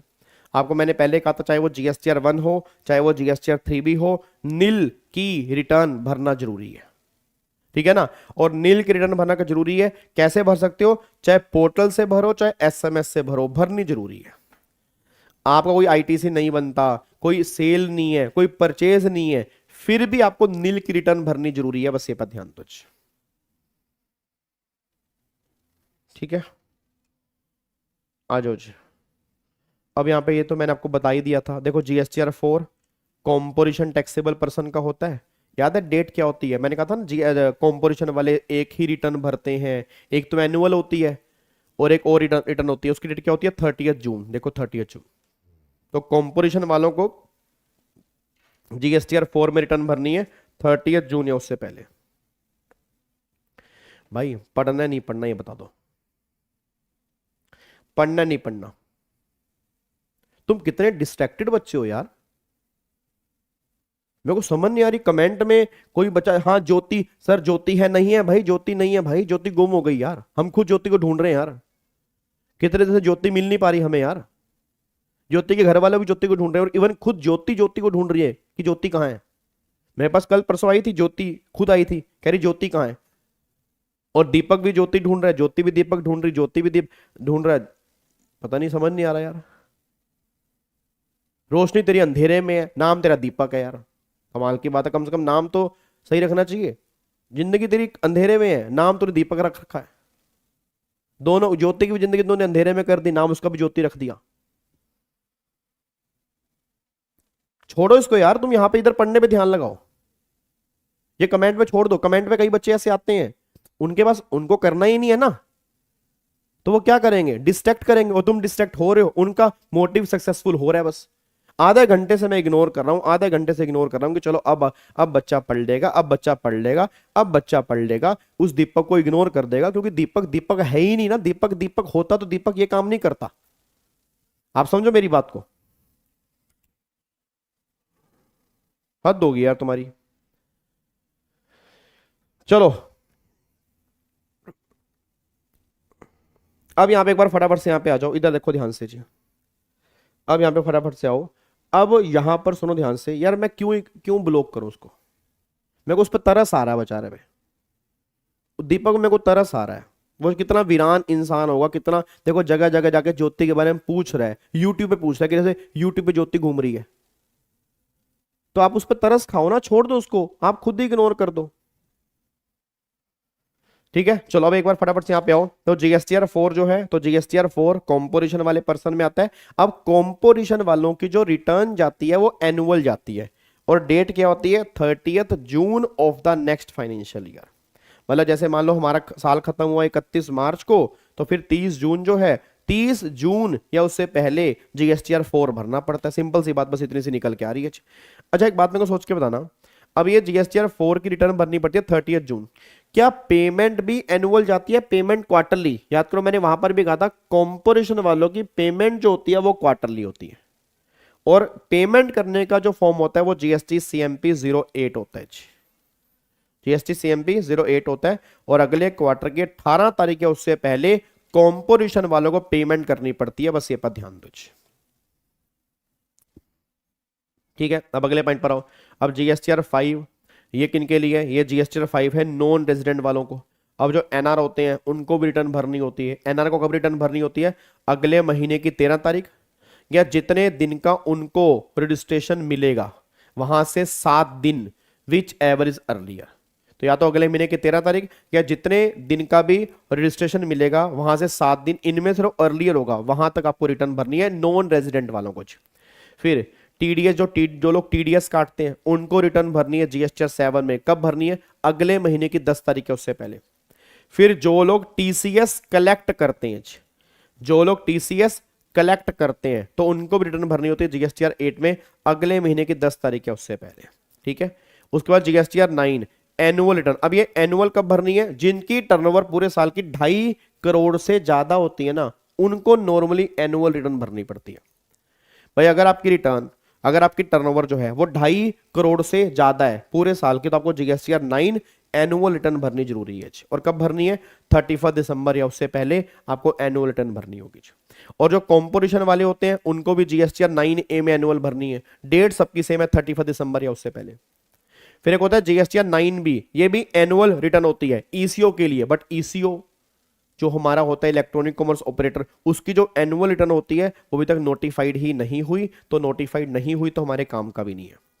फिर एक होता है जीएसटीआर 9C रिकंसिलेशन स्टेटमेंट। अच्छा रिकंसिलेशन स्टेटमेंट क्या होती है? आपने अकाउंट्स में किया होगा, आपस में चेकिंग करते हैं, आपस में रिकंसाइल करते हैं कि डेटा आपस में रिकंसाइल हो रहा है नहीं हो रहा, मतलब मैचिंग हो रही है नहीं हो रही, तो उसकी डिटेल भरनी पड़ती है 31 दिसंबर या उनसे पहले। बट उनको तब भरनी है अगर टर्नओवर 5 करोड़ से ज्यादा है। अगर टर्नओवर 5 करोड़ तक है उसके लिए एप्लीकेबल नहीं है, अगर 5 करोड़ से ऊपर है तब भरनी जरूरी है। फिर जीएसटीआर 10 फाइनल रिटर्न भरनी है। फाइनल है ना, फाइनल कब भरनी होती है? जब रजिस्ट्रेशन कैंसिल हो जाता है, तो कैंसिलेशन से 3 महीने, और डेट ऑफ कैंसिलेशन और कैंसिलेशन ऑर्डर यहां से लेटर, उसके 3 महीने के अंदर आपको फाइनल रिटर्न जो है वो भरनी पड़ती है जीएसटीआर 10 के अंदर। फिर आपका देखो जीएसटीआर 11 ये कौन के लिए होता है? यूनिक आइडेंटिफिकेशन नंबर वालों के लिए, बट इनकी कोई ड्यू डेट नहीं होती तो हमारे एग्जाम के लिए एप्लीकेबल भी नहीं है। अब यहाँ पे एक बार इंपॉर्टेंट पॉइंट चेक करना। अच्छा मैंने बता दिया आपको, वही 50 लाख तक के लिए आप IFF भर सकते हो ना, ये तो मैंने आपको बता दिया था जी। अब यहाँ पे आ जाओ, अब ये पॉइंट है जीएसटी प्रैक्टिशनर। अब सुनो ध्यान से, भी जीएसटी प्रैक्टिशनर होता क्या है? अब ये जीएसटी प्रैक्टिशनर क्या होता है? पहली बात ऐसा नहीं है, ये दिमाग से निकाल देना कि जो बंदा जीएसटी में प्रैक्टिस कर रहा है वो जीएसटी प्रैक्टिशनर है, ऐसा बिल्कुल भी नहीं है। सर जीएसटी प्रैक्टिशनर क्या हम बन सकते हैं? अभी चेक कर लेंगे, तुम बन पाओगे नहीं बन पाओगे जी। सर क्या जीएसटी प्रैक्टिशनर सीए होते हैं? नहीं, जरूरी नहीं है। क्या जीएसटी प्रैक्टिशनर सीएस भी हो सकते हैं? बिल्कुल हो सकते हैं। सर हमने हमने हम सीएस नहीं है, सीए नहीं है, सीएमए कर रहे हैं, क्या प्रैक्टिशनर बन सकते हैं? बन सकते होंगे, देखते हैं अभी कौन बन पाएगा कौन नहीं बन पाएगा। सर हम इन तीनों से कोई प्रोफेशनल कोर्स नहीं कर रहे, क्या तो भी जीएसटी प्रैक्टिशनर बन सकते हैं? शायद बन सकते होंगे।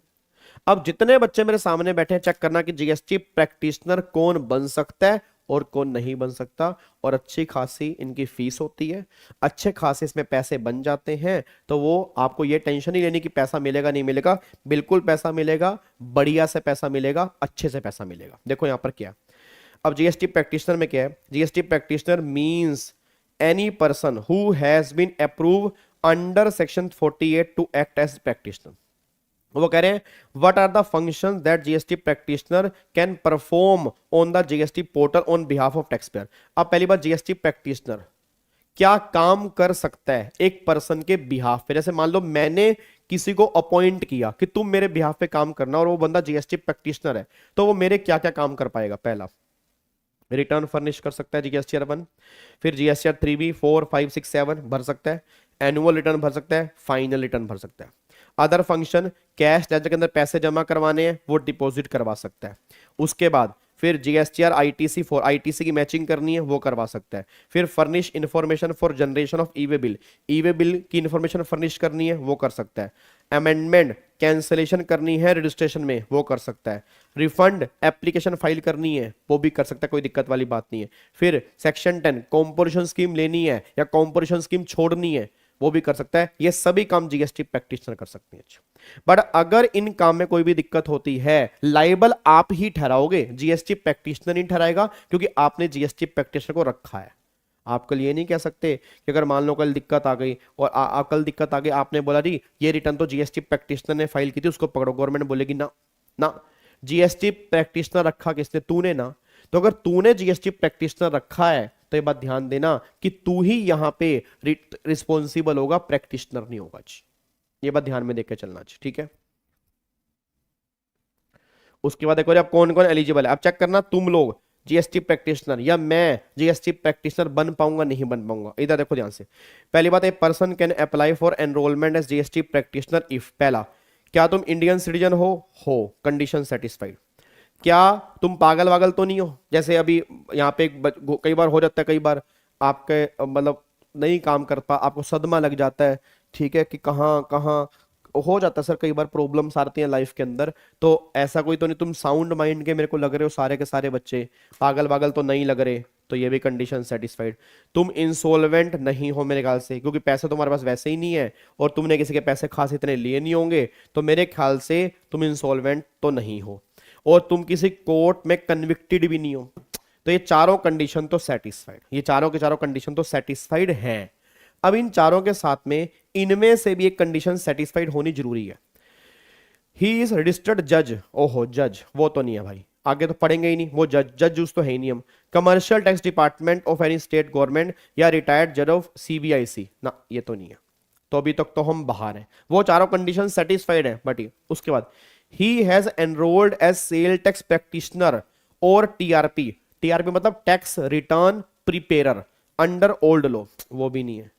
he has passed ग्रेजुएट और post graduate from Indian university, मेरे ख्याल से अब कुछ बच्चे एलिजिबल हो जाएंगे। मेरे को जो लग रहा है, मेरे ख्याल से अब कुछ बच्चे एलिजिबल हो जाएंगे। हो सकता है कि आप में से काफी सारे बच्चों ने बीकॉम या एमकॉम की हो, तो जिन्होंने भी बीकॉम एमकॉम की हुई है वो एलिजिबल हो जाएंगे। आगे आपके पास डिग्री है किसी फॉरेन यूनिवर्सिटी की जो इंडियन यूनिवर्सिटी से रिकॉग्नाइज है, वो हो जाएंगे। या आपने फाइनल एग्जाम क्लियर कर लिए सीएस सीएस सीएमए के।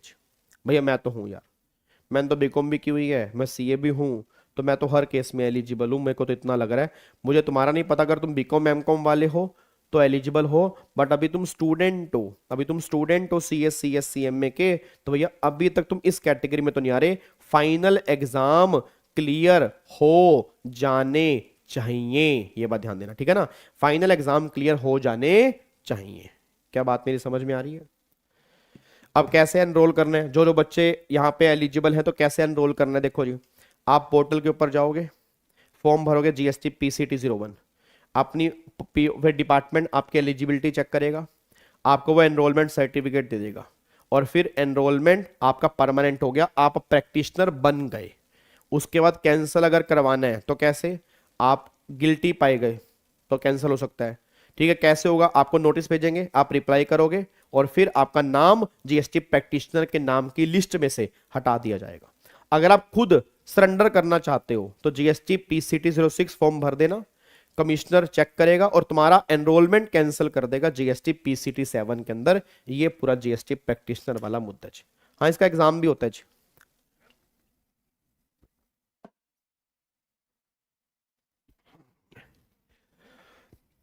इसका एग्जाम भी होता है। डन जी, लॉक कर दें इसको जी। चलो जी, अब इसको यहां पर हम पैक कर देते हैं जी। अब यहां तक कोई दिक्कत है या नहीं है बता दो, अब मेरे को फटाफट से बताओ, यहां तक कोई प्रॉब्लम तो नहीं है।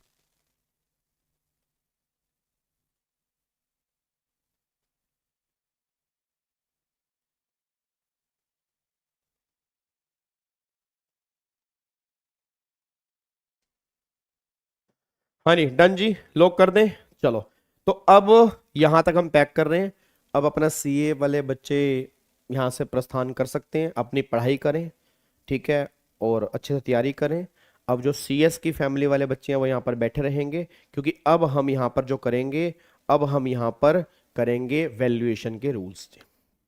ठीक है, अब हम जो करेंगे वैल्यूएशन के रूल्स करेंगे, और सीए वाले बच्चे कमेंट करके जरूर जाएं। आपके कमेंट ही मेरा बहुत बड़ा मोटिवेशन है, और ये सारी क्लासेस मैं अल्टीमेट सीए वाले चैनल के ऊपर भी डालता हूं, तो सीए वाले बच्चे वहां पर भी कमेंट किया करें। और इवन सीए वाले जितने बच्चे हैं वो अल्टीमेट सीए वाला चैनल तो ज्वाइन कर ही लें अपनी सीए की पढ़ाई के लिए जी।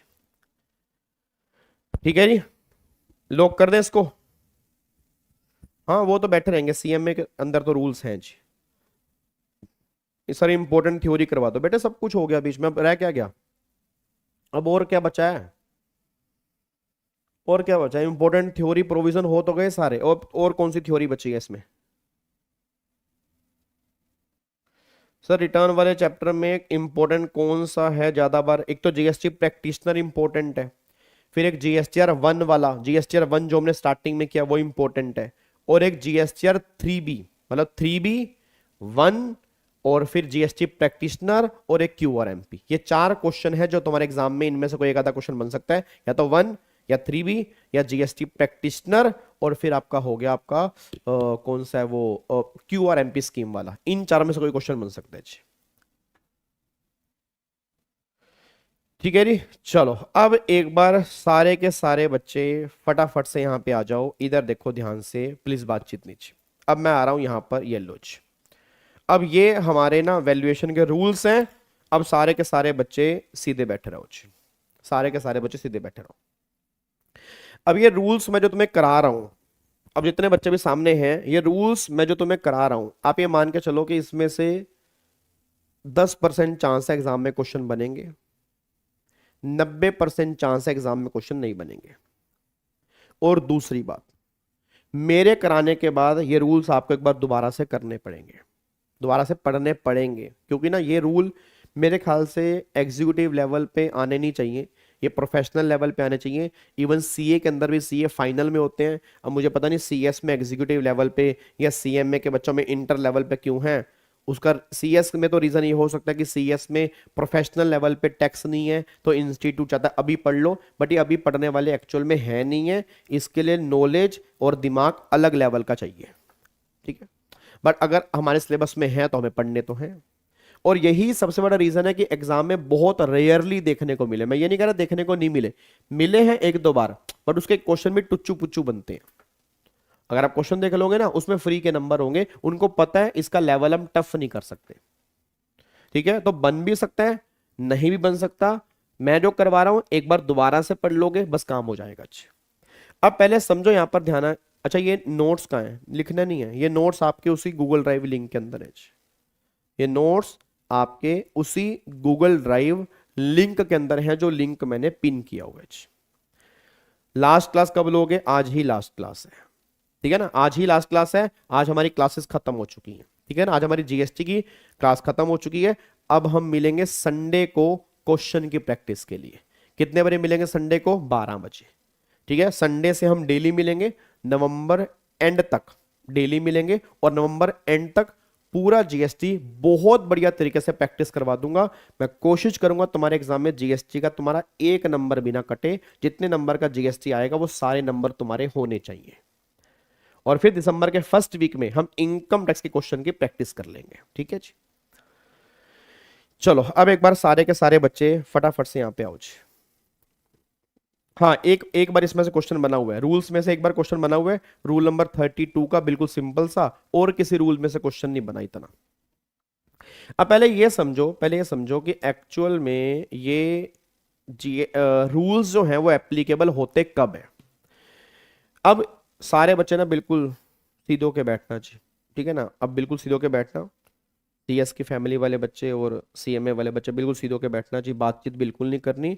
आने वाले कोशिश करेंगे आधे घंटे में इसको हम पैकअप करेंगे, ठीक है ना, आधे घंटे में इसको हम पैकअप करेंगे, उसके बाद फिर आप आधा घंटा इस पे और लगा देना, देन ये कंक्लूड हो जाएंगे, हमारे खत्म हो जाएंगे।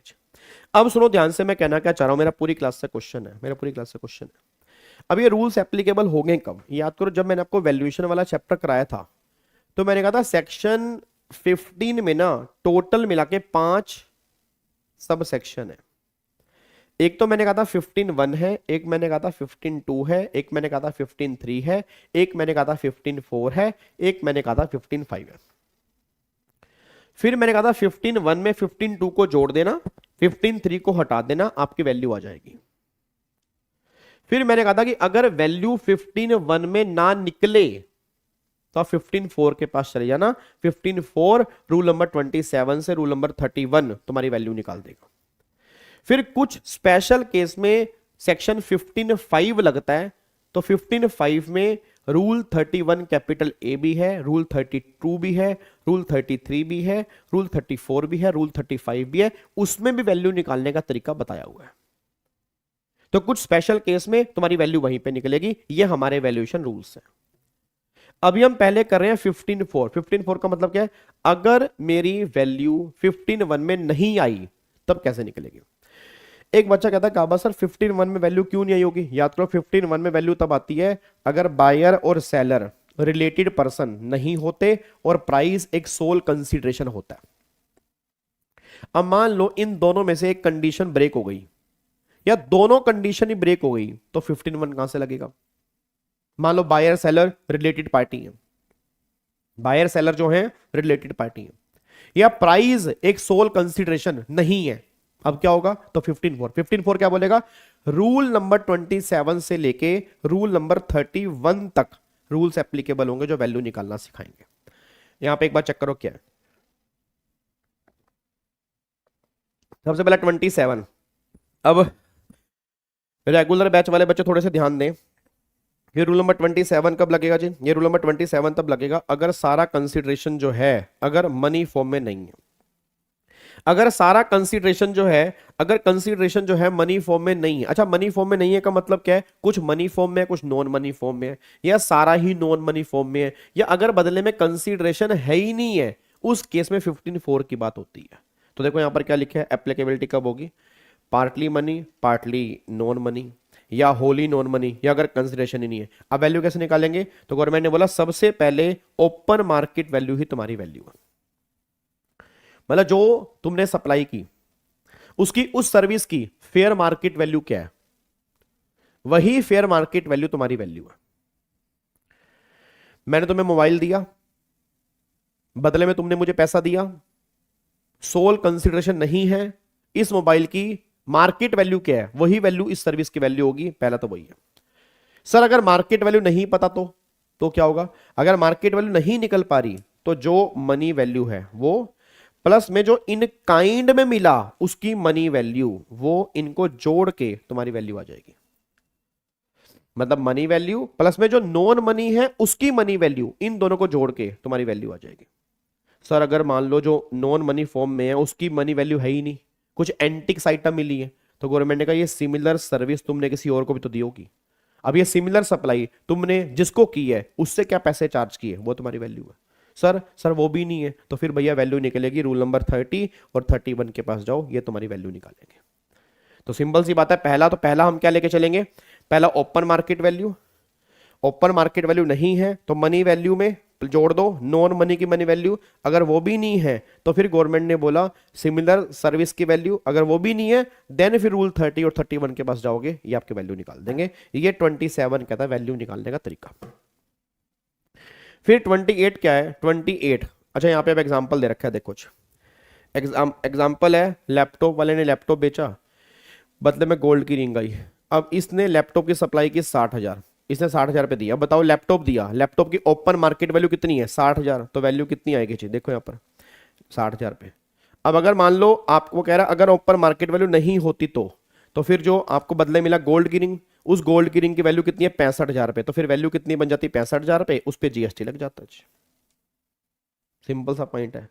अब अगले पॉइंट पर आओ जी, रूल नंबर 28 कब लगेगा? अगर सप्लाई रिलेटेड पर्सन के बीच में हो रही है या डिस्टिंक्ट पर्सन के बीच में हो रही है, तब वैल्यू कैसे निकलेगी? अब अगर सप्लाई रिलेटेड पार्टी में है, डिस्टिंक्ट पर्सन में है, पहला वही ओपन मार्केट वैल्यू। अगर ओपन मार्केट वैल्यू नहीं है तो मनी वैल्यू, ठीक है, प्लस में नॉन मनी की मनी वैल्यू, वो वाला पॉइंट यहां पे एप्लीकेबल नहीं है, सीधा सिमिलर सप्लाई की वैल्यू। और अगर वो भी नहीं है, रूल नंबर 30 और 31 के पास वैल्यू निकाल देना, वो तुम्हारी वैल्यू आएगी। अब गवर्नमेंट कह रही या तो ऐसे वैल्यू निकाल लो, या तो ऐसे निकाल लो, या जो रेसिपिएंट ने आगे प्राइस चार्ज किया उसका 90% विच एवर इज लेस, ये आपकी वैल्यू निकल के आएगी। मतलब क्या है? इधर देखो मतलब क्या निकल के आ रहा है, यहां पे एक बार चेक करना।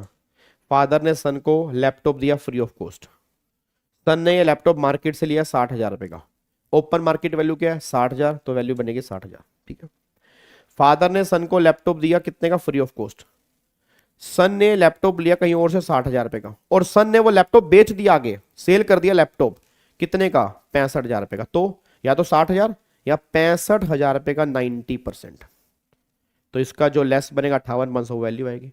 और अगर बेचा 70,000 का, तो 70,000 रुपए का 90% 63,000 और 60,000, इनमें से लेस, ये आपकी वैल्यू निकल के आएगी 60,000 रुपए की, ये वैल्यू आएगी। डन जी, ये पॉइंट आपका निकल के आ रहा है। उसके बाद देखो आगे रूल नंबर 29। अब रूल नंबर 29 क्या है? अगर प्रिंसिपल ने सप्लाई की एजेंट को, एजेंट ने सप्लाई की प्रिंसिपल को, तो उस केस में क्या होगा? ओपन मार्केट वैल्यू और वही जो रिसीवर ने प्राइस चार्ज किया उसका 90% विच एवर इज लेस, या तो ये। और अगर ऐसे नहीं निकल रही फिर रूल 30 और 31 के पास जाओगे, ये आपकी वैल्यू निकाल देंगे, बस ये पर ध्यान दो। तो ये हमारा रूल नंबर 30 है, वो तब लगेगा प्रिंसिपल ने एजेंट को सप्लाई की या एजेंट ने प्रिंसिपल को सप्लाई की। अब एक बच्चा ये बात कह रहा है, सर एक बात बताओ, हर जगह ना, हर जगह रूल नंबर 30 और 31 आ रहा है, ये 30 और 31 है क्या? अब गवर्नमेंट ने कहा देख भाई, हमने तुझे वैल्यू निकालने के कई ऑप्शन दिए कि जा तू 27 में निकाल ले, 28 में निकाल ले, 29 में निकाल ले, बट तूने वैल्यू निकाली नहीं। तूने कहा नहीं मेरी 27 में नहीं आ रही, तूने कहा मेरी 28 में नहीं आ रही, 29 में नहीं आ रही, तो फिर गवर्नमेंट ने कहा अब हम 30 और 31 की बात करेंगे, बस ये पर ध्यान दो। अब 30 और 31 क्या है? जितनी भी, ध्यान सुना, जितनी भी गवर्नमेंट ने कहा तुम्हारी कॉस्ट आ रही है, उसका 110% जो आएगा ना, ये तुम्हारी वैल्यू है। जो तुम्हारी कॉस्ट है उसका 110% जो है वो तुम्हारी वैल्यू आएगी, बस ये पर ध्यान दो। जो भी तुम्हारी कॉस्ट निकल के आ रही है, जो भी तुम्हारी कॉस्ट है उसका 110% जो है वो तुम्हारी वैल्यू निकल के आ जाएगी। ये गवर्नमेंट यहां पर कहना चाह रही है, जो कॉस्ट है उसका 110% ये आपकी वैल्यू है, बस ये पर ध्यान दो। उसके बाद देखो रूल नंबर 31। अब रूल नंबर 31 क्या है? अगर तुम्हारी वैल्यू ऊपर कहीं नहीं निकल रही, फिर डिपार्टमेंट तुम्हारी वैल्यू निकालेगा। डिपार्टमेंट, अब कौन निकालेगा? डिपार्टमेंट तुम्हारी वैल्यू निकालेगा। और कैसे निकालेगा? तो भैया फिर वो डिपार्टमेंट रीजनेबल मींस का मतलब है वो ये सारे रूल्स फॉलो करेगा, और इन रूल्स को फॉलो करके ही अब डिपार्टमेंट तुम्हारी वैल्यू निकालेगा, तुम नहीं निकालोगे। अब गवर्नमेंट ने कहा देखो जी, अगर आप गुड्स वाले हैं तो ये सीक्वेंस है, अगर आप सर्विस वाले हैं तो आप 27, 28, 29, यहां पे 29 आएगा, 30 को इग्नोर कर सकते हो, 29 के बाद सीधा 31 पे जा सकते हो। ये पॉइंट है, ये गलत है। सीधा 29 के बाद 31 पे जा सकते हो। रूल 30 तुम इग्नोर कर सकते हो सर्विस वाले केस में, गुड्स वाले केस में सीक्वेंस यही रहेगा, बस ये पर ध्यान दो। डन, इसको लॉक कर सकते हैं जी, पक्का पक्का। तो ये हमारी वैल्यू जो है ये रूल नंबर 31 के अंदर आ रही है। ठीक है। और रूल नंबर 35, ये तो मैंने आपको वैसे पहले बता ही दिया। अच्छा, वैल्यू इंक्लूसिव है, इंक्लूसिव को एक्सक्लूसिव करनी है, पता है ना, ये तो आता ही है ना आपको कि अगर मान लो वैल्यू है 1180, अब 1180 वैल्यू है, उस इंक्लूसिव को एक्सक्लूसिव करना है तो कैसे करोगे बताओ? तो 1180 डिवाइड बाई 118 मल्टीप्लाई 100, ऐसे वैल्यू निकालते हो ना, तो ये रूल नंबर 35 है। ये क्या, रूल नंबर 35। और रूल नंबर 34 हम कस्टम में कर चुके हैं, याद है वो रेट ऑफ एक्सचेंज कौन सा लेते हैं? सीबीआईसी वाला, जिस दिन बिल ऑफ एंट्री फाइल की हो, है याद अगर आ रहा हो, वो रूल नंबर 34 है। वो रूल नंबर 34 है जो हमने कस्टम के वैल्यूएशन में किया था जी।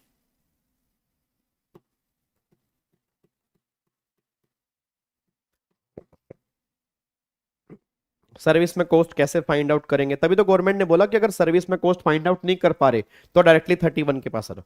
अगर कोई मेथड तुम्हारे पास है, रीजनेबल मेथड है, तो बता दो हमें, नहीं तो डायरेक्टली 31 के पास आओ, काम खत्म करो जी। अब यहां पे आओ जी, अब एक रूल नंबर 33 है। अब यहां पे रूल नंबर 33 है, एक बार चेक करो रूल नंबर 33 है क्या। अब ये 33 है प्योर एजेंट। अच्छा, आप मेरे को बताओ कि प्योर एजेंट का मतलब क्या होता है? प्योर एजेंट का मतलब क्या होता है? प्योर एजेंट का मतलब होता है सच्चे एजेंट। प्योर मतलब सच्चा।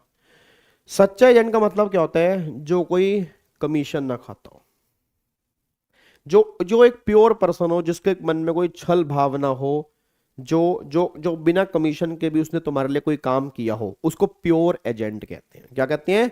प्योर एजेंट कहते हैं। मैं आपसे एक बात जानना चाहता हूं, जैसे क्या हुआ, मैं आपको एग्जांपल देता हूं।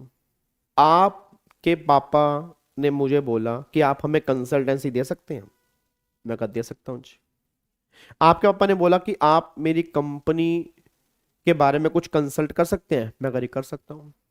आपके फादर ने बोला कि मुझे कंपनी इनकॉर्पोरेट करनी है, उससे रिलेटेड कुछ प्लानिंग बता सकते हैं, बता सकता हूं। आपके फादर ने बोला क्या कंसल्टेंसी की फीस लगेगी, मैं कहा फीस लगेगी 50,000 रुपए। भाई एक साल में जो कंसल्टेंसी की सर्विस होगी 50,000 की फीस होगी। आपके फादर ने बोला डन, ठीक है। फीस मेरी 50,000 रुपए है। अब क्या हुआ, कंपनी इनकॉर्पोरेट करनी है, उसके लिए आरओसी की फाइलिंग होती है, और कई सारे फॉर्म नंबर होते हैं वो भी भरने होते हैं, उनकी भी फीस होती है। अब आरओसी की फाइलिंग की डेट आ गई, आपके फादर कहीं बिजी थे, मैंने आपके फादर को कॉल किया, मैंने कहा भाई साहब आरओसी की फाइलिंग करनी है, डेट जा रही है, लेट फीस लग जाएगी। ये काम मेरा नहीं है, ये काम मेरा नहीं है, बट मैंने आपके फादर को याद करा दिया। आपके फादर ने बोला विवेक यार एक काम कर दे यार, आरओसी की फाइलिंग कर दे, हैं जो पैसे होंगे एक बार तू पे कर दे, मैं बाद में तुझे ये पैसे दे दूंगा। मैंने आपके पापा के बिहाफ पे आरओसी की फाइलिंग की, उसकी फीस पे की, बट मैंने उनसे इसके लिए कोई कमीशन चार्ज नहीं किया। चाहता तो कमीशन चार्ज कर सकता था। और ये आरओसी फाइलिंग के पैसे लगे 10,000 रुपए, 50,000 मेरी फीस, 10,000 रुपए मेरे ये लगे। आपके पापा से मैंने 60,000 मांगे। अब क्वेश्चन ये है जीएसटी किस पे लगेगा, 60 पे लगेगा या 10 पे लगेगा? तो गवर्नमेंट 50 पे लगेगा या 60 पे लगेगा? तो गवर्नमेंट कह रही 50 पे लगेगा, क्योंकि 10,000 रुपए जो तुमने लिए हैं ना, वो 10,000 रुपए एज ए प्योर एजेंट लिए हैं, उस 10,000 रुपए के लिए कोई कमीशन नहीं है। तो जीएसटी जो है वो 50 पे लगेगा, जीएसटी 60 पे नहीं लगेगा, बस ये पर ध्यान दो। तो बस यहां पे गवर्नमेंट ये बात कहना चाह रही है। क्लियर है? तो वही बात यहाँ पे लिखी है कि भैया जो आपने सब कुछ एक्सपेंडिचर जो रिसीवर के लिए किए हैं वो सप्लाई का पार्ट नहीं बनेंगे, तो उस एक्सपेंडिचर को एज ए प्योर एजेंट आपने इंकर किया है उसको इंक्लूड नहीं करेंगे। तो जो वैल्यू बैलेंस होगी 50,000 रुपये, उसी वैल्यू पे जीएसटी लगेगा, बस ये पर ध्यान दो। क्लियर है? तो ये हमारा रूल नंबर 33 था। अब यहां पे है रूल नंबर एक हमारा है 31 कैपिटल ए। ये हमारा है रूल नंबर 31 कैपिटल ए। अब ये रूल नंबर 31 कैपिटल है, जब पेपर एमसीक्यूज होते थे ना, एमसीक्यूज उसके अंदर तो बना हुआ है। जब से पेपर डिस्क्रिप्टिव हुए हैं तब से तो बना नहीं है, तब से तो नहीं बना, बट जब से एमसीक्यूज तब थे तब तो बनता था।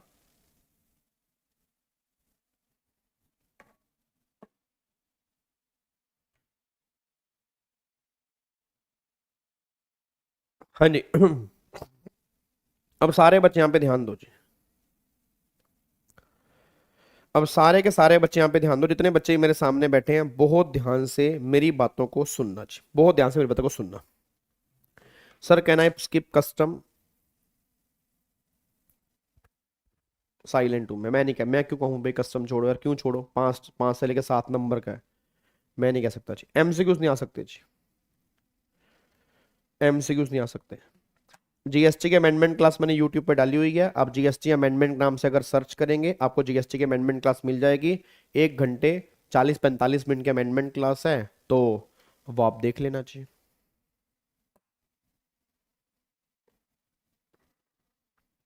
समरी नोट्स में है, रूल नंबर 32 से लेकर 35 के नाम से आपको दिख जाएगा समरी नोट्स के अंदर, ये फाइल है, नहीं तो मैं भी टेलीग्राम पे डाल दूंगा, ठीक है, नहीं तो मैं टेलीग्राम पे डाल दूंगा।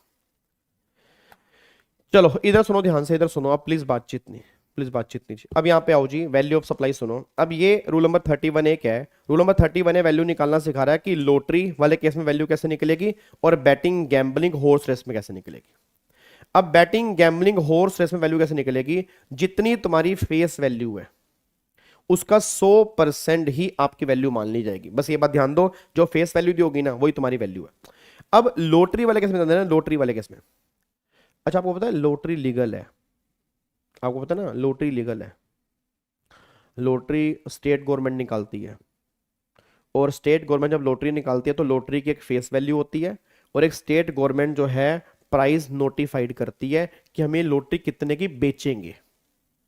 अब गवर्नमेंट लॉटरी पे जीएसटी कम लेना चाहेगी, ज्यादा ज्यादा लेना चाहेगी, तो गवर्नमेंट ने बोला जो लॉटरी की फेस वैल्यू है और जो प्राइस नोटिफाइड किया इनमें से हायर, ये हायर वैल्यू लेंगे, और ये जो हायर वैल्यू है इसमें हम मानेंगे जीएसटी इंक्लूड है, और जीएसटी कितने परसेंट, 28%, कितने परसेंट, 28%। तो जो हायर वैल्यू है डिवाइड बाई 128 मल्टीप्लाई 100, ये आपकी वैल्यू है। मतलब पहले क्या करेंगे, जैसे आपको एग्जांपल देता हूं, स्टेट गवर्नमेंट ने लॉटरी दी, face value 250, price notified 240, higher क्या है 250 डिवाइड बाई 128 मल्टीप्लाई 100, तो ये लॉटरी की वैल्यू है जिस पे जीएसटी लगेगा। अब मान लो लॉटरी की फेस वैल्यू 250 है, प्राइस नोटिफाइड 260 है, तो हायर क्या हो गया 260 मल्टीप्लाई 100 डिवाइड बाई 128, ये आपकी वैल्यू निकल के आ रही है जिस पे जीएसटी लगेगा। अब यहां पे एग्जांपल दे रखा है, ये आपके एग्जाम में सीधा क्वेश्चन बन सकता है, सीधा आपके एग्जाम में क्वेश्चन बन सकता है। मेरे ख्याल से फिगर भी चेंज ना करें तो हो सकता है फिगर भी चेंज ना करें, या थोड़ी बहुत फिगर ऊपर नीचे कर देंगे, क्वेश्चन ऐसा ही तुम्हारे एग्जाम के अंदर बनेगा। अब देखो क्या है, कह रहा है, देखो पहले भी एग्जाम के अंदर बन चुका है, कह रहा है जनवरी 2021 में पंजाब गवर्नमेंट ने लॉटरी निकाली 2, कौन कौन सी, एक तो महालॉटरी, face value 500, price notified 490, jackpot face value 1000, price notified 940। अब महालॉटरी जो बेची है और सिर्फ पंजाब के अंदर बेची है तो सीजीएसटी और एसजीएसटी की बात होगी, जैकपॉट आपने बेची है दूसरी स्टेट के अंदर भी, आईजीएसटी की बात होगी। 2000 टिकट बेची है महालॉटरी की, 1800 टिकट बेची है जैकपॉट की। अब बताओ क्या करेंगे जी, महालॉटरी पहले प्राइस बताओ, प्राइस क्या लेंगे, 500 और 490, इसमें से हायर क्या आएगा 500, कितने टिकट्स हैं 2000, मल्टीप्लाई 100 डिवाइड बाय 128, इतनी वैल्यू आ गई। अब ये पंजाब के अंदर बेची है तो आधा सीजीएसटी आधा एसजीएसटी, इसका अगर 28% निकाल लोगे, 14% सीजीएसटी 14% एसजीएसटी। और अगर वही इंटरस्टेट सप्लाई है, जैकपॉट है, तो प्राइस कितना है 1000, कितनी बेची है आपने जैकपॉट 1800, तो 1800 मल्टीप्लाई 1000 वही 100 मल्टीप्लाई डिवाइड बाय 128, इतनी वैल्यू है, इसका 28%, इतना जीएसटी निकल के आ गया। ये लॉटरी वाले केस में आती है जी वैल्यू।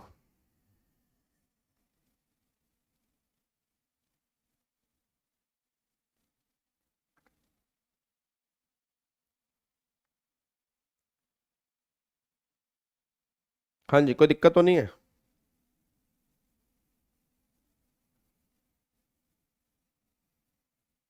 बोलो जी।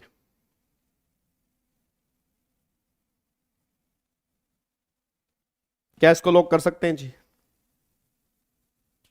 डन, क्लियर है। तो ये हमारा रूल नंबर 31 कैपिटल ए है। अगर बन सकता है, जो मुझे उम्मीद है इस बार के एग्जाम में, तो इसमें से क्वेश्चन बन सकते हैं। हाँ हाँ, ये इंपॉर्टेंट है भाई, ये इंपॉर्टेंट है, ये बहुत इंपॉर्टेंट है, क्योंकि ये मान के चलो कि अगर बन सकता है रूल्स में से क्वेश्चन, तो मुझे उम्मीद है कि वो 31A ये लॉटरी वाला बन सकता है। ठीक है जी। याद क्यों नहीं होगा ये बताइए, बताओ यार इसमें क्या दिक्कत है यार। आपको दो वैल्यू दी होंगी और दोनों क्वेश्चन में दी होंगी, उनमें से हायर लेनी है। ये हायर वैल्यू को जीएसटी इंक्लूड मानना है, जीएसटी फिक्स है 28%, तो ये higher value divide by 128 multiply 100, ये आपकी वैल्यू आ गई। अब इस वैल्यू पे जीएसटी लगा देना चाहिए, क्या इसमें मुश्किल है भाई। ये वैल्यू तुम्हें क्वेश्चन में दी होंगी, रेट भी फिक्स है कि डिवाइड बाय 128 ही करना है, मल्टीप्लाई 100 ही करना है, तो वैल्यू आ गई। फिर इस पे जीएसटी 28% लगा देना चाहिए। सर जीएसटी है तो 28% एक्सक्लूड क्यों किया, वो तो इंक्लूसिव है ना, तो इंक्लूसिव से एक्सक्लूसिव तो करना पड़ेगा ना, उसने वैल्यू पूछा है तो वैल्यू तो निकालनी पड़ेगी ना, वो तो इंक्लूसिव वैल्यू है, हमें एक्सक्लूसिव बतानी है, तो उसमें से जीएसटी हटेगा तो एक्सक्लूसिव वैल्यू आएगी ना, ये बात ध्यान देना चाहिए। अब यहां पे आ जाओ जी, अब ये है रूल नंबर 32 जी। अब ये रूल नंबर 32 में ये रूल जो है फॉरेन करेंसी वाला है कि अगर फॉरेन करेंसी का एक्सचेंज करना है तो कैसे होगा। जैसे फॉरेन करेंसी का मतलब क्या है, मान लो रुपीज से डॉलर में कन्वर्ट करने हैं, या डॉलर से रुपीज में कन्वर्ट करना है, या डॉलर से पाउंड में कन्वर्ट करना है, या पाउंड से दिनार में कन्वर्ट करना है। मतलब या तो इंडियन करेंसी से फॉरेन करेंसी में कन्वर्ट करोगे, या फॉरेन करेंसी से फॉरेन करेंसी में कन्वर्ट करोगे। अब देखो यहां पर क्या है, अब अगर गवर्नमेंट कह रही है कि आप फॉरेन करेंसी सेल परचेस में काम कर रहे हैं तो उसकी वैल्यू कैसे निकलेगी। अब इसमें दो ऑप्शन है, एक तो 32(2)(a, एक तो ये है ऑप्शन 1। इसमें सबसे पहला क्या है, आप ये फाइंड आउट करो कि आपकी एक करेंसी इंडियन करेंसी होनी चाहिए, जैसे रुपीज से डॉलर, डॉलर से रुपीज। एक तो ये। दूसरा केस क्या है, आपकी दूसरा केस क्या निकल के आ रहा है, आपकी दोनों करेंसी जो है वो इंडियन नहीं है, दोनों के दोनों फॉरेन है। देखो जी, इसमें कोई भी करेंसी जो है वो इंडियन नहीं है, दोनों फॉरेन है। अब यहां पे देखना जी, अगर एक करेंसी इंडियन करेंसी है, अब दो केस होंगे, या तो आरबीआई का रेफरेंस रेट होगा या आरबीआई का रेफरेंस रेट नहीं होगा। अब ये सर आरबीआई का रेफरेंस रेट क्या होता है, याद करो मैंने रेगुलर बैच के अंदर बताया था आपको कि कुछ करेंसी के आरबीआई रेफरेंस रेट निकालता है, हर करेंसी के आरबीआई रेफरेंस रेट नहीं निकालता, कुछ करेंसी के निकालता है बस। मान लो डॉलर है, पाउंड है, येन है, दिनार है, ठीक है, फिर अपना ये मतलब ये जितनी भी करेंसी है 4-5 कंट्री की, तो उसके अंदर गवर्नमेंट कह रही है हम रेफरेंस रेट निकालते हैं, हर करेंसी का रेफरेंस रेट नहीं निकालते। अब अगर रेफरेंस रेट है फिर तो कोई दिक्कत वाली बात ही नहीं है, जो रेफरेंस रेट उनका होगा ये तुम्हें क्वेश्चन में ही दिया होगा, ये क्वेश्चन में दिया होगा। और जो बाइंग और सेलिंग रेट होगा करेंसी का, सर ये कैसे पता होगा, ये भी तुम्हें क्वेश्चन में दिया होगा। अब बताओ करना क्या है, इससे गिरा हुआ क्वेश्चन और क्या होगा, इस रेट में से ये रेट माइनस कर देना और जितनी यूनिट कन्वर्ट करनी है मल्टीप्लाई कर देना, आपकी वैल्यू आ जाएगी। और यही क्वेश्चन आपके एग्जाम में एक बार पेपर के अंदर बना है, सीएस के एग्जाम में यही क्वेश्चन बना है, इसमें से ही बना है। ये रेट भी दिया हुआ था, ये रेट भी दिया हुआ था और ये भी दिया हुआ था। करना क्या था, इसमें से ये माइनस करके इससे मल्टीप्लाई करना था, ये आपकी वैल्यू आती, उस वैल्यू पे जीएसटी की बातें होती। बट अगर करेंसी का रेफरेंस रेट ही नहीं है, मान लो रेफरेंस रेट नहीं है तो रेफरेंस रेट तो हटा दो, पर उस करेंसी का बाइंग सेलिंग प्राइस तो होगा ना, तो टोटल कितना अमाउंट तुमने कन्वर्ट करवाना है इंडियन करेंसी में, उसका 1% जो है ये तुम्हारी वैल्यू आ जाएगी यहां पर। इस तरह से आप वैल्यू निकालोगे, इसके अंदर ये बात ध्यान दो, ठीक है। और अगर किसी करेंसी का रेफरेंस रेट नहीं है, चलो मान लो डॉलर से पाउंड है, अब डॉलर से पाउंड है, इनका रेफरेंस रेट नहीं है, बट डॉलर का अलग तो रेट है, पाउंड का अलग तो रेट पता होगा, वो तुम्हें क्वेश्चन में दिया होगा। तो भैया डॉलर का अलग निकाल लो, पाउंड का अलग निकाल लो, तो इनमें से जो लेस वैल्यू होगी उसका 1%, इस वैल्यू को हम तुम्हारी वैल्यू मान लेंगे। ये कब है, अगर कोई भी करेंसी इंडियन करेंसी में नहीं है, तो उस केस में आप वैल्यू जो है इस तरह से आप निकालोगे, बस ये बात ध्यान दीजिए।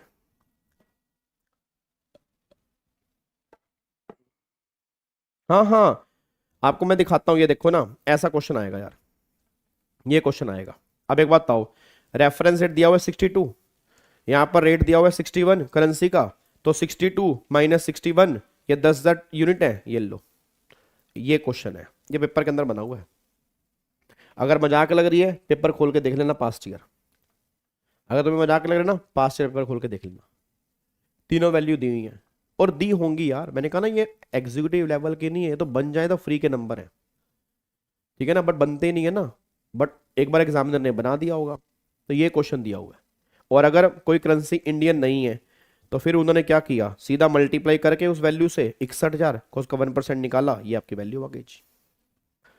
और अगर कोई करेंसी इंडियन करेंसी है नहीं है तो इसको अलग निकाला, इसका अलग रेट दिया हुआ है, ये अलग निकाला, इनमें से लेस वैल्यू का 1% निकाल दिया, ये आपकी वैल्यू आ गई। बताओ क्या दिक्कत है यार, ये चीज निकल के आ रही है। तो ये फॉरेन करेंसी वाला है। अच्छा, अब इसका ना मेथड नंबर 2 भी है, ये है 32, रूल नंबर 32, ठीक है, सब रूल 2 क्लोज नंबर बी। इसमें क्या है, इसमें गवर्नमेंट कह रही है कि अगर आपको 1 लाख तक की मनी कन्वर्ट करवानी है, मान लो आपको उस मेथड से वैल्यू नहीं निकालनी, इस मेथड से निकाल सकते हो। अगर आपको 1 लाख तक की मनी कन्वर्ट करवानी है तो 1% ऑफ करेंसी एक्सचेंज और 250 रुपए विच एवरेज हायर, मतलब कम से कम 250 रुपए की तुम्हारी वैल्यू बनेगी। अब सोच के बताना, अगर मेरे को 50,000 रुपए करेंसी कन्वर्ट करवानी है तो बताओ क्या करें। 50,000 रुपए मेरे को कन्वर्ट करवाने हैं रुपये से डॉलर में, बताओ क्या करेंगे। तो 50,000 रुपए का 1% कितना हो गया, 500। तो 500 और 250 हायर क्या होगा, 500, तो 500 वैल्यू बनेगी। अगर मुझे करेंसी कन्वर्ट करवानी है 20,000, 20,000 का 1 कितना हो गया, 200 और 250 हायर कितना हो गया, 250, तो कम से कम 250 वैल्यू बनेगी। अच्छा, अगर तुम्हें कन्वर्ट करवाने हैं 1 लाख से लेके 10 लाख तक, तो 1 लाख तक तो यहां पे आ ही गया, 1 लाख तक का 1% 1,000 रुपए तो आ ही गया। अब जितने 1 लाख से ऊपर है उसका 0.5%। तो जैसे मान लो आपको कन्वर्ट करवाने हैं 8 लाख, तो 8 लाख के 2 टुकड़े हो गए, 1 लाख और 7 लाख। तो 1 लाख का तो 1,000 है ही है, जो ये 7 लाख है इसका 0.5%, ये आपकी वैल्यू आ गई। और अगर आपको 10 लाख से ऊपर कन्वर्ट करवाना है, 10 लाख से, तो भैया 10 लाख से मान लो 12 लाख कन्वर्ट करवाने हैं, तो 1 लाख अलग, 9 लाख अलग। अब जितने 10 लाख से ऊपर हैं उसका 0.1% और आएगा जी। तो यहां पर 1 लाख का निकाला आपने ये 1%, फिर 9 लाख का 0.5, तो ये तो हो गया 5500। देखो 5500 लिखा है ना, और जो 10 लाख से ऊपर है उसका 0.1 और 60,000 विच एवरेज लेस, मतलब मैक्सिमम वैल्यू जो बनेगी वो 60,000 वैल्यू बनेगी, इसके ऊपर की वैल्यू नहीं बन सकती जी। हाँ, ये नोट्स टेलीग्राम पे कर दूंगा जी, ये नोट्स टेलीग्राम पे कर दूंगा, ठीक है जी। अब यहाँ पे एक पॉइंट यहाँ पे बस और कर लो, एक पॉइंट यहाँ पे और कर लो, ये वाला ट्रैवल एजेंट वाला जी, ये एयर ट्रैवल एजेंट वाला है। अब जैसे आप में से कई बच्चों ने फ्लाइट की टिकट बुक कराई होंगी, कभी कभी कराई है फ्लाइट की टिकट बुक कराई है। अब डोमेस्टिक फेयर भी होता है, इंटरनेशनल फेयर भी होता है, अगर आपने कभी बुक कराई हो। अब डोमेस्टिक भी है, इंटरनेशनल भी है। तो डोमेस्टिक में जितना तुम्हारा बेसिक फेयर है उसका 5% तुम्हारी वैल्यू है, और अगर इंटरनेशनल बुकिंग हो रही है तो जो बेसिक फेयर उसका 10% तुम्हारी वैल्यू है। अब क्वेश्चन के अंदर बस ये देख लेना, बेसिक फेयर मतलब डोमेस्टिक फेयर है, इंटरनेशनल है। अब देखो एग्जाम में क्वेश्चन कैसा बनेगा, ऐसा।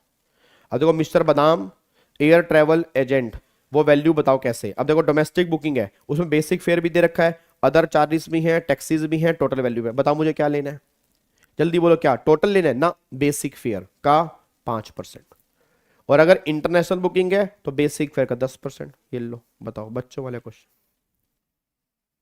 क्या करना है इसके अंदर, बताओ। फ्री के नंबर है, ये तो फ्री के नंबर है, अगर आ जाए ना तो भगवान से दुआ मांगो आ जाए।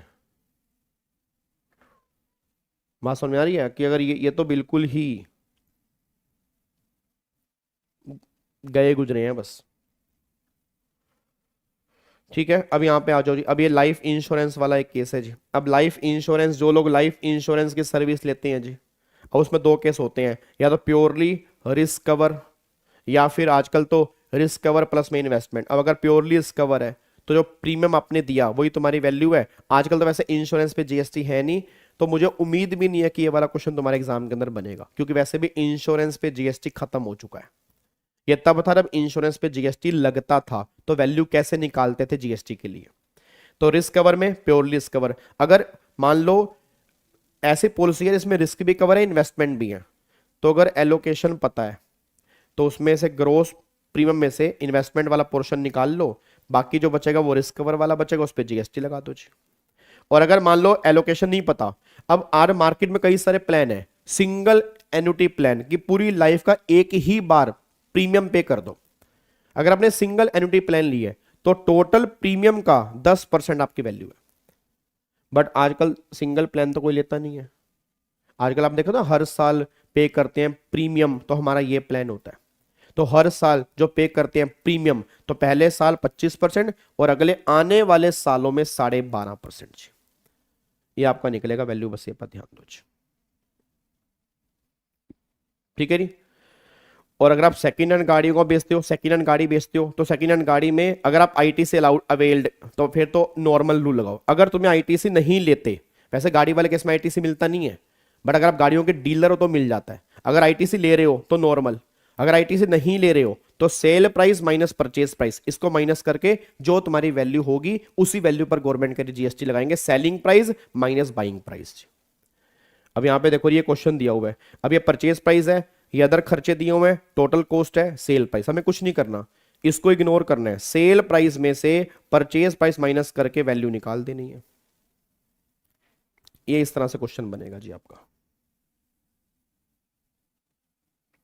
ठीक है जी। लो जी, अब जाके वाउचर वाला मैंने आपको बता दिया ना। वाउचर, वाउचर में क्या लेते हैं, वाउचर में जो रिडीमेबल वैल्यू है वो हम वैल्यू लेके चलते हैं, जो भी हमारी रिडीमेबल वैल्यू। तो जितने का वाउचर रिडीम होगा वो वैल्यू ही हमारी वैल्यू होगी, उस वैल्यू पे जीएसटी लगेगा जी। 33 आपको मैंने बता दिया जी, 35 भी हम डिस्कस कर चुके हैं। तो ये हमारे मोटा मोटी वैल्यूएशन के रूल्स निकल के आते हैं जी। अब एक बार अभी आधा घंटा बैठ के दोबारा से देख लोगे ना, इस वीडियो को ही दोबारा देख लोगे तो भी काम हो जाएगा। थोड़ा स्पीड स्लो करके देख लेना और अच्छे से समझ में आ जाएगा जी।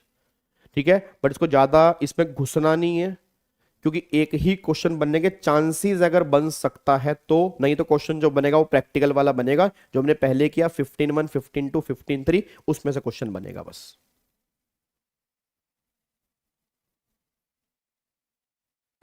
एक वीडियो में कस्टम नहीं है जी, कस्टम के अलग अलग वीडियो है।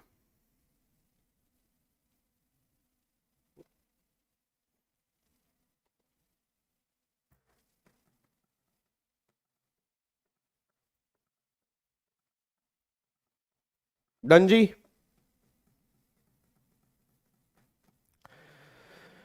हाँ हाँ बिल्कुल जी, बिल्कुल बिल्कुल जी। कस्टम की वीडियो ऑलरेडी मेरे यूट्यूब पे पड़ी हैं जी। कस्टम की ऑलरेडी 5 क्लास कस्टम की पड़ी हैं, आप जाओ उन 5 क्लास को देख सकते हो। अभी मैंने वो कस्टम की क्लासेस ली हैं जी। ठीक है, लॉक कर दें इसको जी, पक्का पक्का।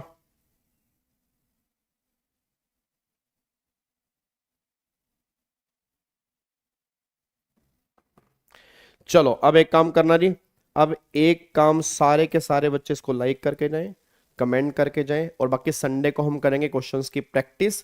संडे को मैं दोबारा बोल दूं, बेसिक सप्लाई वाला chapter, composite supply, mix supply, composition levy वाला चैप्टर और आरसीएम वाला चैप्टर। ये चैप्टर आपने संडे तक रिवाइज करके आने। संडे को हम मिलेंगे 12 बजे, इन क्वेश्चंस की प्रैक्टिस हम करना स्टार्ट करेंगे, बस ये पर ध्यान दो। ठीक है, चलो डन, इसको लॉक कर सकते हैं। थैंक यू सो मच, इतने सारे सेशंस आपने बहुत प्यार दिया, और फाइनली हमारे जीएसटी की रिवीजन एक बार मोटा मोटी खत्म हो जाती है। अगर कुछ छोटे मोटे कॉन्सेप्ट बचे हुए हैं, आपके पास नोट्स हैं, एक बार आप वहां से भी गो थ्रू कर सकते हैं। रेगुलर बैच आप सबने लिया हुआ है, बहुत सारे बच्चों ने, तो रेगुलर बैच के नोट से भी गो थ्रू कर सकते हैं। ठीक है, और अगर आपको नहीं हो रहा तो इस रिवीजन क्लास से आपकी बहुत हेल्प होगी। Once again thank you so much, Jai Hind, god bless you, love you all. फिर मिलेंगे हम संडे को 12 बजे, तब तक के लिए आप बहुत सारे इस पे कमेंट करेंगे और बहुत सारे इस पे लाइक करेंगे और हर बच्चे के साथ में शेयर्स करेंगे। ठीक है, thank you so much, bye bye, take care, God bless you.